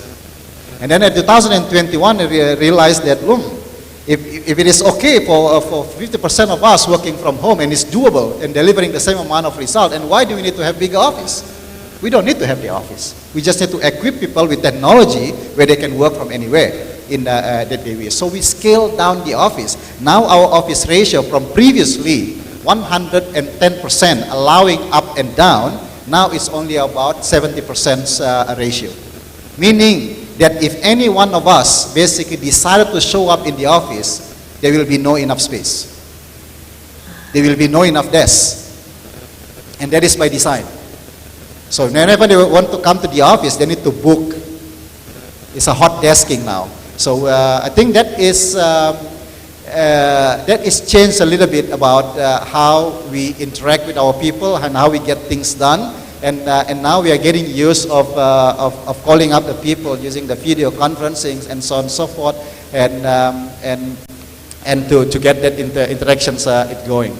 Where it's actually, you know, all the good things is actually not. Some of the old timers like me, and maybe I'm too old, I'm still needed to see the people, right? So for me, that is where I gain the energy from. But for the youngster, for those people that are relatively very young and that's just joining the company, for them it's a very, very big flexibility. And for them, it's no need to come to the office, and they can work at the comfort of their place. It's really something that they prefer. So there has been a shift in the corporate world and how we manage the day-to-day work because of the COVID. The second one, it's about how do we react in anticipations of the global shortage of the seafarers. I think the shortage of the seafarers is not something that is coming. It is already happened, right? So we see a shortage, not only a seafarer, but we also a huge shortage in the landside operators. If you also reading a lot of news that we see a lot of congestion in the U.S. West Coast of America, right? And one of the major contributions of that congestion is because of the lack of the driver in the port premises, and therefore, we see a lot of cargo being stuck at the port, not being moved, and therefore the terminal occupancy ratio has become very high, and the terminal occupancy ratio has become very high, and the vessels cannot dock to discharge the containers. A lot of things has been done, and including adjusting the salary, right? Adjusting the salary is something that we are doing in anticipation of the great resignations that we are seeing now in the world. And the second one that we are actively looking is how do we partner with the institution. And this is something that we are doing extremely well in some part of the country, and I also say that it's something that we are doing extremely well in the Philippines, and that is the reasons we have a great success of 45% of our global seafarers actually come from the Philippines. And I think it's opens up a lot of opportunity as well for the country like Indonesia to basically place in the roles of supplying the global seafarers.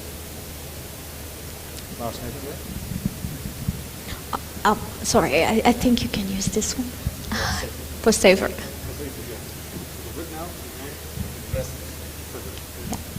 Just a quick press. Yeah. I'm actually hoping Gary is able to work on this for the rest of the next if it is very briefly that one in the coming from industries, I think we face labor shortage in many areas. So I think the most important thing is to the education of having a system today. Secondly, for the basic cases here is the market situation to find out. And Valeria mentioned the integration. The question is what do we do from the corporate sector side? One is keeping the system, but on three, actually discuss the issue with the Danish Maritime Authority. This used to reach out to some of the Danish partners tools and involved in discussing over the Sepuluh, right? So we will be doing more of the partnerships between the tools. They're not public, they don't have a music, they're privately held, right? But we're really doing the partnership with them, very good contact. And second, continue to make awareness on both sides, right? Awareness here about the community, the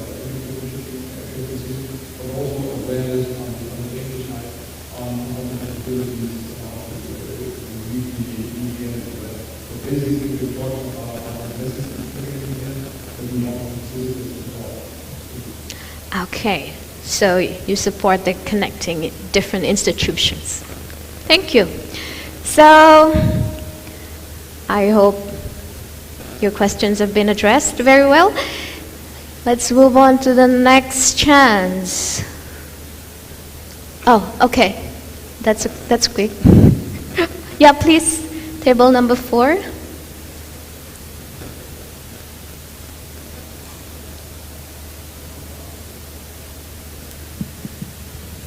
Okay, Assalamualaikum warahmatullahi wabarakatuh. My name is Diwan Atvi Sirega. I'm a study program Technology, Safety and Engineering, Maritime, Institut Jakarta. Okay, I have a question for Mr. Larsen. How is the green port implementation and development system in your country, and how does it affect the system business? Thank you. That's all. Okay. Yeah, that's for you then, the question. So the frank answer is that the decision of green ports is very much led by the port themselves and the local communities. So I see a lot of focus from different angles here and trying to innovate, trying to find new ways of making themselves more green. So SPI, I think, is the city of Denmark that has the highest growth rate. We're going there with one of the ministers of the media and Denmark now to see how the integration of renewables in the harbor system can lead to an exponential growth in the workplace. So this is one element of the green port right? It's about the energy system and how also to change the community system around it. Right? When it comes to the waste system and monitoring the net zero situation, each port has their own sustainability action plan, and each port are trying to push it how they can. And my impression is this is also becoming a parameter of competition between the ports. Because it's one way to brand, it's one way to attract customers, it's one way also to be part of the solutions of the future. I think we're always at the beginning of this. The easy choices is to go for electric cars, electric vehicles, right? And what tricky part, I think, is the handling of the actual ships themselves. I think that area also needs a lot of decisions, right? We have some ideas where the future will bring us, that we have really seen the end solution yet. So the government is taking it gradually, step by step. Gradually, step-wise approach, and we're seeing more and more people feeding into this, more and more different ideas coming together. I can tell you one idea that we're working with in Indonesia is to see a ferry not as something that is all only a ship going back and forth, right?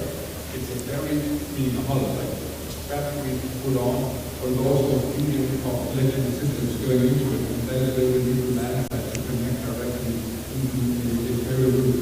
So we think it will be more cheap and more stable for the future, but this is the sport that we're trying to see what works and what doesn't work. Okay. Okay, all right. Shall we move on to the next questions? Okay, a lady from table number 5, please.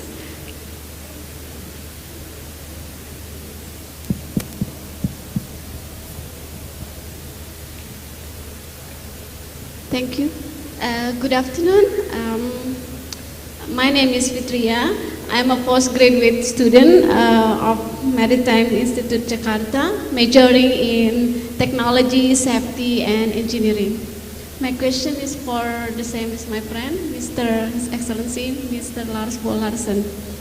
As we may know, Energy Efficiency Existing Ship Index, or EEXI, has come into force in June 2021 and will apply to all vessels over 400 GT under MARPOL Annex 6 for 2023 onward. My question, how far is the development of the application of EEXI in Denmark related to green shipping practice? Thank you. Now, I'm not a technician, and I'm very, very happy that you have also studied and interested in this subject. So what I can say is that there are a handful that we believe will be also definitely seen in the future. We do see smaller scale ships with different types of engines being up and running. I think the first larger scale ships are the ones being applied right now, I think we will have. When it comes to the ferries, we do have all different ferries in the market are already getting through, but from my knowledge, none of those are identifying on indigenous, how do you say that, fuel types. They're mainly doing electrical, right, or different hybrid sorts, right? So I don't think, maybe Aaron knows more about this, that we have seen the full-scale model of this yet, but I'm confident within a few years that we will see that. So it's still also a journey that we're on, and we really want to partner up also with the different institutions in Indonesia for that. Okay, that's quite a technical questions you have there. Let's turn to our audience online. I see a hand raised there, but I cannot really read anyone's name there. There's a hand raised there. Maybe the operator can help. Oh yeah.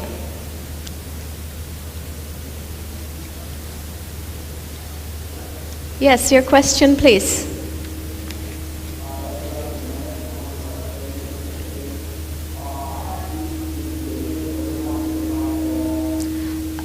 Sorry, your voice is not so clear here. Perhaps you can adjust your audio. Yes? Yeah.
You want to answer the quiz? Yeah, if that's okay. Yeah, sure. Just one question. Please answer just one question. Yes. About the first question, I was one question, which is how to become a net company. I think my answer will be it's just typical the principle of life, which is PPPC, as my boss usually say, and it stands for vision, planning, collaboration, commitment, and change management. Meaning that Indonesia needs to have a vision, and I think we already have. We need to have a planning, complete planning, in order to overcome global nexus, which is we already have. But unfortunately, I do believe that there is a need enhancement in collaboration and commitment in change management area. Because as we all know that in Indonesia, in order to become a global of access, there are certain stakeholders that need to be involved, and then unfortunately, the stakeholder is not all owned by companies, not owned by country or SME company, but most of the shipping lines that we have in Indonesia are private, so it's very helpful as a collaborator, for example, with these other companies. So I think PPPC is my answer how to become a maritime Indonesia. Thank you. What's your name again? Sorry. Imran. Okay. First, before Mr. Ambassador forgets the answer, like, what do you think about the answer? Does he deserve the gift? Definitely. I think it was a very good answer, right? Maybe other people here have other inputs to it, but I think it's a good foundation, right? Starting with the vision and then implement it. Okay, so he gets the prize. Congratulations. So Imran just got a prize from Mr. Ambassador. Now let's address his questions. Who would like to answer first? Like, because he's got 2 questions. From what I got, maybe I can say some words, and maybe also Eric wants to add something. It's about also the possibilities of the Indonesian shipping industry to partner up. Yes. So, seen from my side, I think there's ample opportunity of creating different sorts of partnerships. I don't know all the shipping companies of Indonesia, but those that I do know are eager actually to work together. And I think that's a very good start. And I think there are so many things to be said and done around this.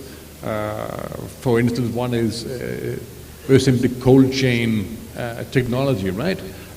One thing that is striking to me that for every 2 fish that are being caught at the Moluccas, only 1 gets to a plate, right? Yeah. This is a problem that is solvable, right, with technology. And for that, we also really want to cooperate with some of the local shipping companies, and I think the same also goes for Maersk. So I think there's many things to be done. It's all a matter of opening up and looking at the details, but also, of course, looking at the numbers to get it right. One thing I'll add is warning against starting with the infrastructure. You don't get trade by building a port, right? Yeah. It's the other way around, right? If you have trade, if you have a possibility, then the infrastructure will logically follow after that. Yeah. But maybe also Eric wants to add a few words on this question.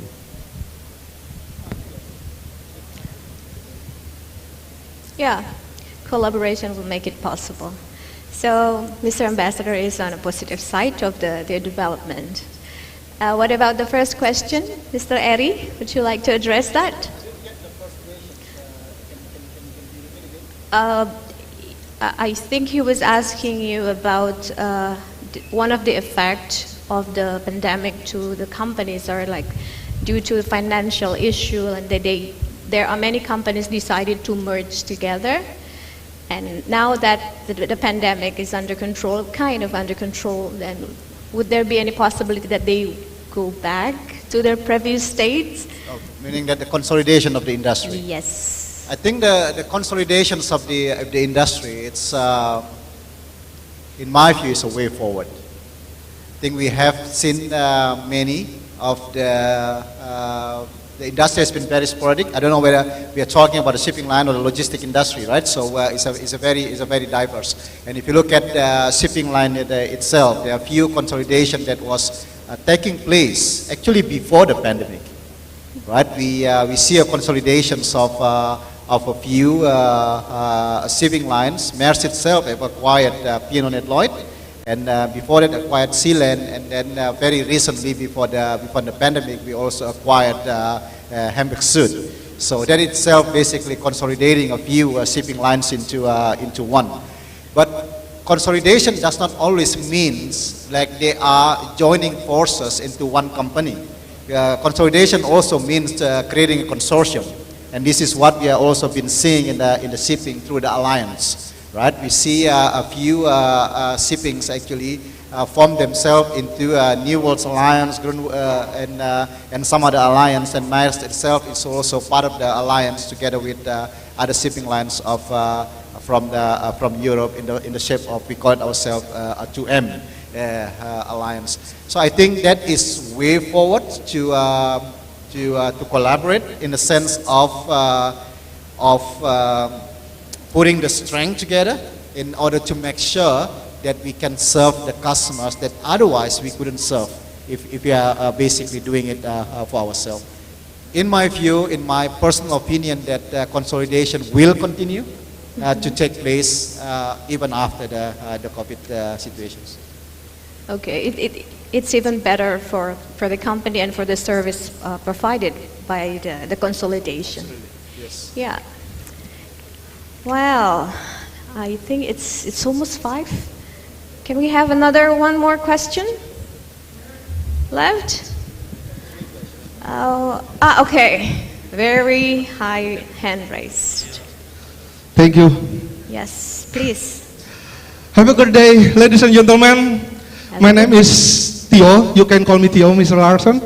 I'm from Marketing, Innovation and Technology from this institute. For the Excellency, Mr. Larsen and Mr. Eri, I would like to say, go out after meeting. And tax do have. I hope my Danish spell you can tolerate. Okay, it's really nice presentation, Mr. Larsen and Mr. Eri, because you're not only talking about protection, you didn't talking only about consumer suffer, but the most important, you're talking about green port and green concept industrial maritime in this world. I appreciate about that. But I have two questions. The first, I will write it here. What is the government of Denmark and Maersk Line opinion about autonomous ship in Asian region as well as global market in the future? That's my first question. And the second question is, imagine you meet the honored President of Republic Indonesia, Mr. Joko Widodo, or you meet our Ministry Transportation, Mr. Budi Karya Sumadi, and they asking to you, Mr. Larsen, Mr. Eri, can you give us great specific suggestions how to improve our maritime concept based on Indonesia situation? Thank you. Oh, okay, thank you, Mr. Theo. What questions we have? Well, please. Hello to you. Thank you for that question. And thank you for the nice pronunciation on Danish, which allowed me to buy a few more minutes to think about your question there. Very good question, sir. So, first, autonomous ships. I think that's the easiest one, because my personal opinion is this is going to come. It's going to come more or less by itself, because this is how we see technology developing. How fast it will be, I don't know. We do have some cooperation. I think over at ITS in Surabaya, they have some autonomous smaller scale ships already. We also have some collaboration with the Danish Technological University. So I think this is kind of the things that men like to toy around with, right? So give or take 10 years, 15 years, it'll be there most likely more on the shorter distances, right? But I want to combine this with what we talked about on the green transition, because this takes a little bit more effort. And this is why we devote a little bit more time talking about the green energy, because there we really need a push. Because if we don't push, it will take a longer time. For the autonomous, it will be here by itself, I think. But Mr. Eri will be able to tell you, but I guess for the cost side, right? The bunkering fuel is really something that is also of heavy interest for the companies. So in terms of the financial model, I think this is really key to solve this in a good way. Your second question was more difficult, I think. How to make this vision come into play. So I would just plea to look at the very deep, long history of Indonesia, looking thousands of years back. Indonesia has, for maybe 3,000 years, been what you could call a maritime fulcrum, right? So many kingdoms were rising of the islands of Indonesia that were able to attract the trade and become the hubs of the region. And I think this is basically all the vision you need, right? We want to have the new kingdoms arise here. So open up for that, right? Makassar can become a different place, right? Also Palembang can be, also a more global regional port, if only they're allowed to develop. So I would say, look no further to the history than to the history of Indonesia, but then take in all the different ideas, innovations that are coming around the world. And I think those two elements will actually bring this development that the President wants. Thank you. Okay, that's the response from Mr. Ambassador, like looking back to our roots. What about your response to the questions, Mr. Eri? Yeah, I agree with Mr. Ambassador. It was actually a very good questions, and for all very good questions, it's always difficult answers to find, right? So I think it's, I like the second question in the sense that I think the first question is about the autonomous ship. Mr. Lars Bo has already answered that. I think I have the same opinion with him. And the second one, I think it's what I have, and we have working closely with the government in regards, of course, how do we strengthen our sea connectivity.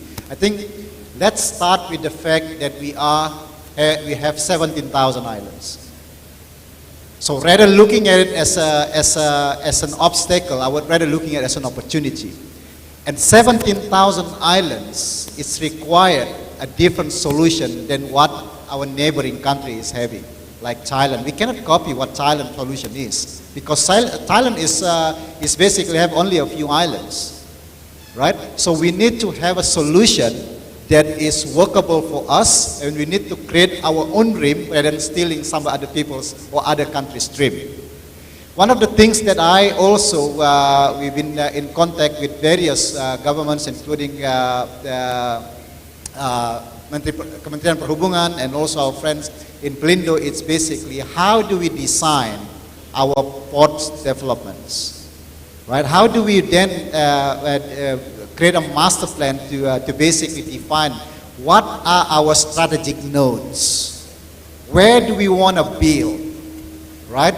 Is that in Jakarta? Is that in Central Java? And so the developments of the port, it's not sporadic.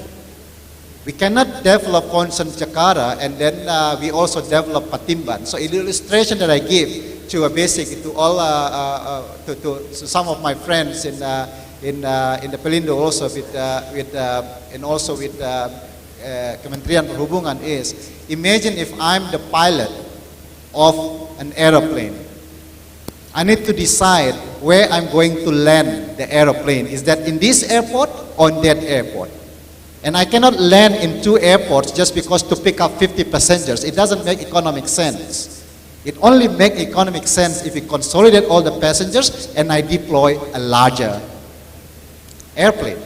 That is the concepts that I'm basically been working and also brainstorming with many government stakeholders and our friends also in the state-owned enterprise. It's very important for us to be deliberate on deciding what are our important keynotes, right?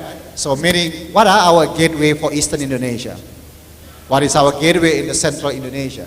And what is our gateway in the Western Indonesia? And let's develop those instead of building other small ports nearby. So that allowed us to have a focus and create a bigger economies of scales. All right, focus on certain keynotes. All right, so that is the last questions, but I am still opening to the quiz. We have one more question, so I'm not receiving any more question, but the participant for the gift. Right? Can I see who wants to answer? Operator, would you please show the questions that hasn't been answered from the slides? Mr. Ambassador's slide. One question has been answered and we have one more left. Yes? Not to raise question but to answer. Yeah, the first question has been answered. So for the second question, anyone wants to answer? Yeah. No. Just the second last slide, please. Yeah. Good afternoon, Mr. Lawson and Mr. Eri. My name is Brahmandianto. I'm postgraduate student. Actually, I have both answer, but just one. Yeah. So the second one, right? Yes. The question is, what are concrete actions to achieve sustainability? So, in my opinion, the business must be blue ocean and long term.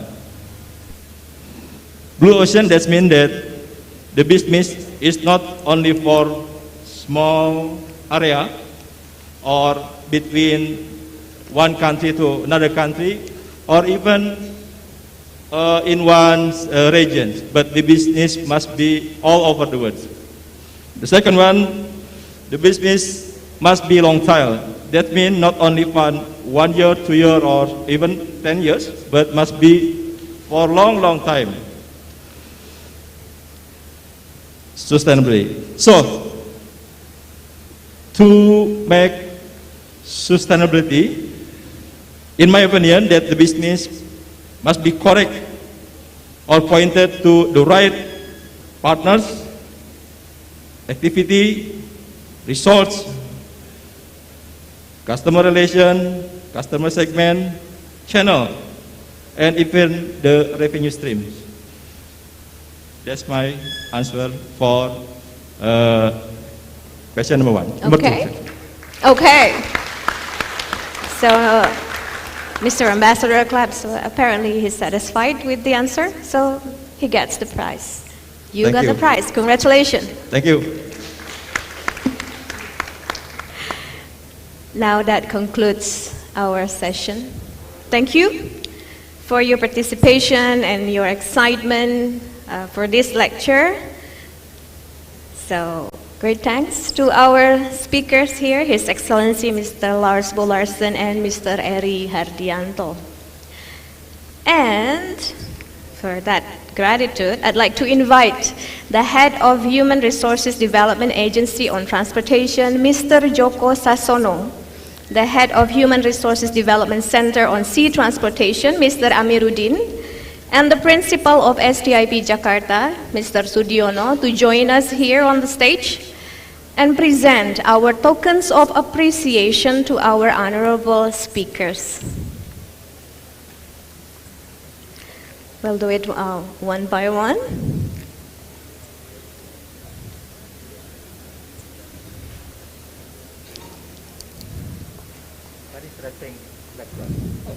Thank you.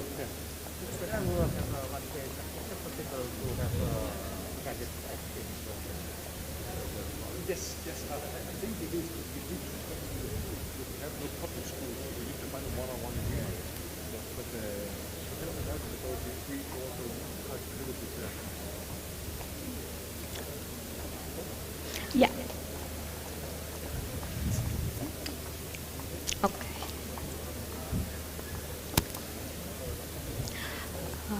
Maybe in front of the table. Yes, please. Oh, thank you.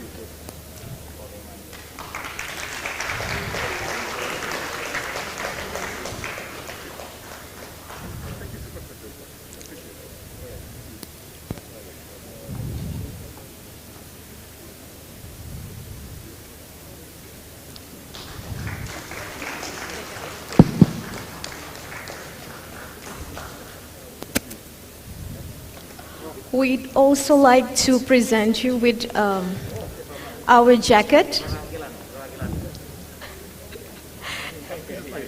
One of the students, the head of the center will symbolically put it on Mr. Ambassador.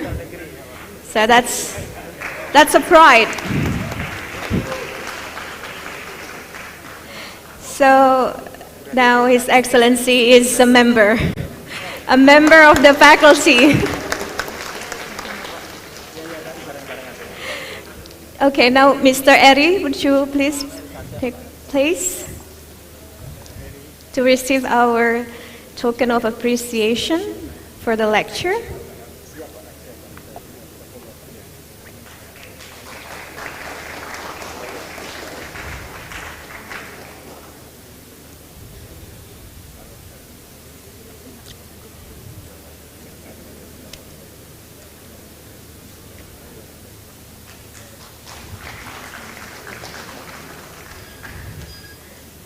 And Mr. Eri is also an honored member of the faculty.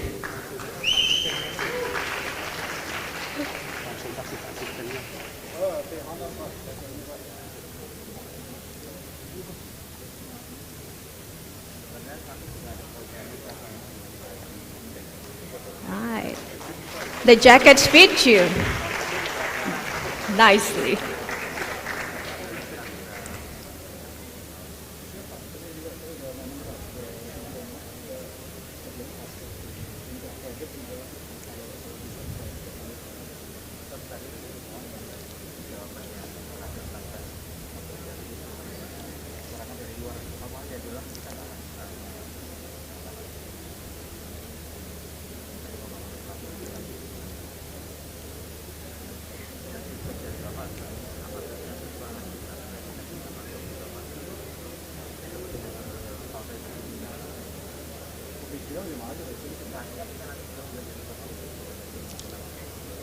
Okay, to reminisce, we will take a photo together.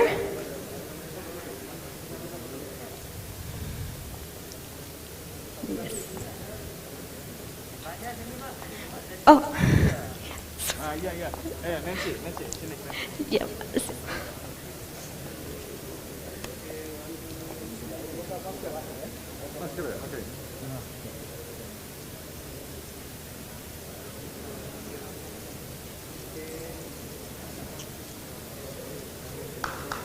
Okay.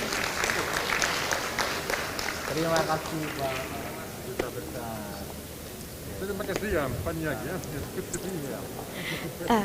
Bisa kembali ke tempat duduk, Bapak. Oh iya. Sama-sama, Pak. Kembali ke tempat duduk. Thank you for the hard work, Nancy. Thank you. Thank you. Terima kasih ya. Again, thank you for your participation and support at this lecture, and for having me, Nancy Lumban Batu, as the moderator. I am handing over the proceeding of this event to Ms. Vidya as the master of the ceremony. Have a good evening.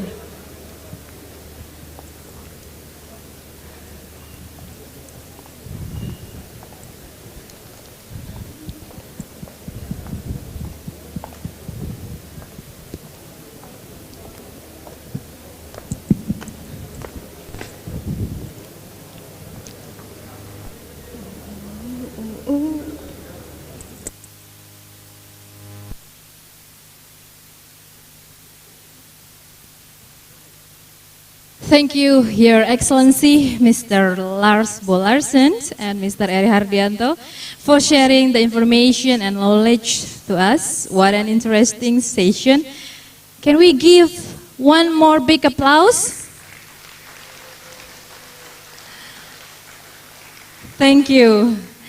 And to keep our beautiful memory in this afternoon, we will have a photo session together with all the participants here. And we want the photographer to come on stage.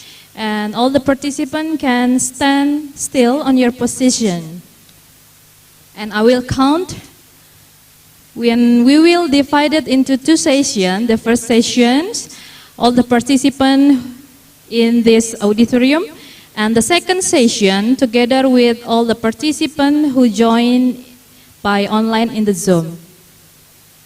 Okay, Bapak Ibu boleh berdiri? Yes, may I join here? So I can get a picture also.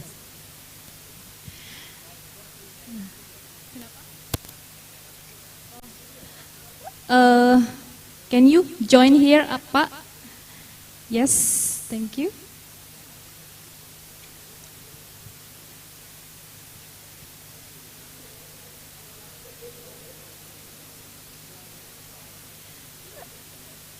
The first session, the mask.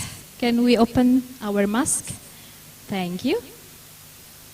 Okay, on my count. 3, 2, 1.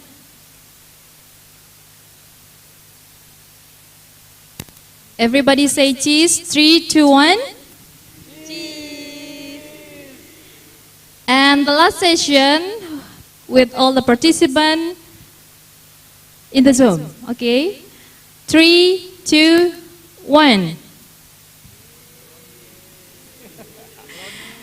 May we clench our hand like this? Spirit. Okay. 1, 2, 3. Spirit.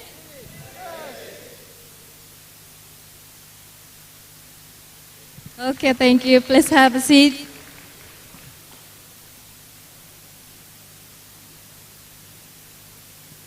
Boleh duduk Bapak Ibu? Please have a seat. Thank you. Finally, we have come to the end of this event. On behalf of the committee, I'm Vidya. I would like to thank His Excellency, Mr. Lars Bolarsen, the Honorable Mr. Joko Sasono and Mr. Eri Hardianto, the distinguished senior officer of the ministry, distinguished chairs, directors, academicians, to all distinguished cadets, ladies and gentlemen, thank you for your time and your kind attention. Wassalamualaikum warahmatullahi wabarakatuh. Shalom, Om Swastiastu, Namo Buddhaya, salam kebajikan dan salam prestasi.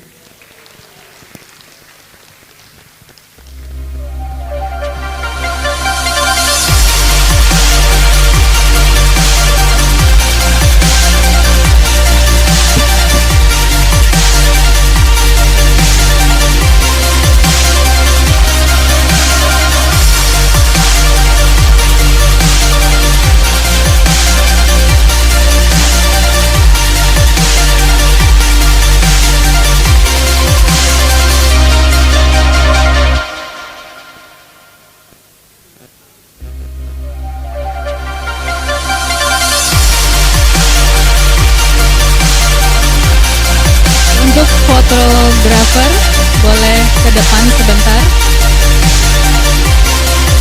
Ada kenang-kenangan dari Mr. Eri kepada Ketua STIP. Kita berikan tepuk tangan yang meriah. Lego Creator. Ini sepertinya miniatur kapal Maersk. Terima kasih.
Untuk seluruh peserta mahasiswa S2 Terapan STIP, nanti akan ada sesi foto bersama dengan Mr. Lars Bolarsen. Jadi kami harapkan bisa berkumpul. Setelah sesi dengan Taruna, maka akan ada sesi foto bersama dengan mahasiswa S2 Terapan STIP. Seluruh mahasiswa S2 Terapan STIP kami undang hadir ke depan panggung.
Mohon izin untuk Pak Badan bisa hadir.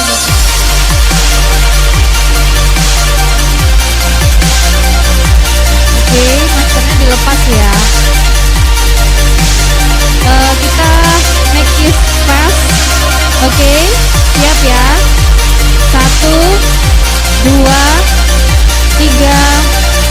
Sekarang kepalkan tangan, semuanya tangan kanan. 1, 2, 3. Oke. Prodi berikutnya silakan. Kita cepat ya, Bapak. Oke.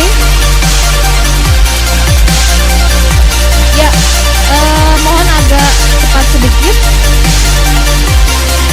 Siap ya.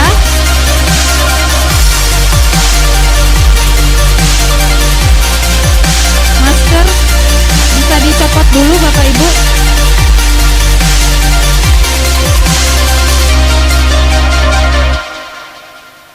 Setelah ini moderator dan MC akan berfoto. Oke, siap ya Bapak Ibu. 1, 2, 3. 1.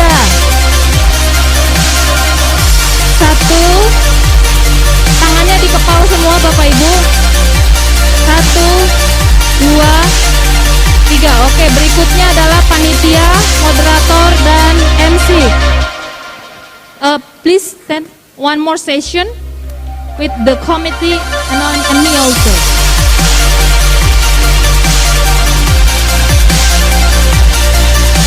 Miss Nancy, para panitia bisa join dengan kami di sini.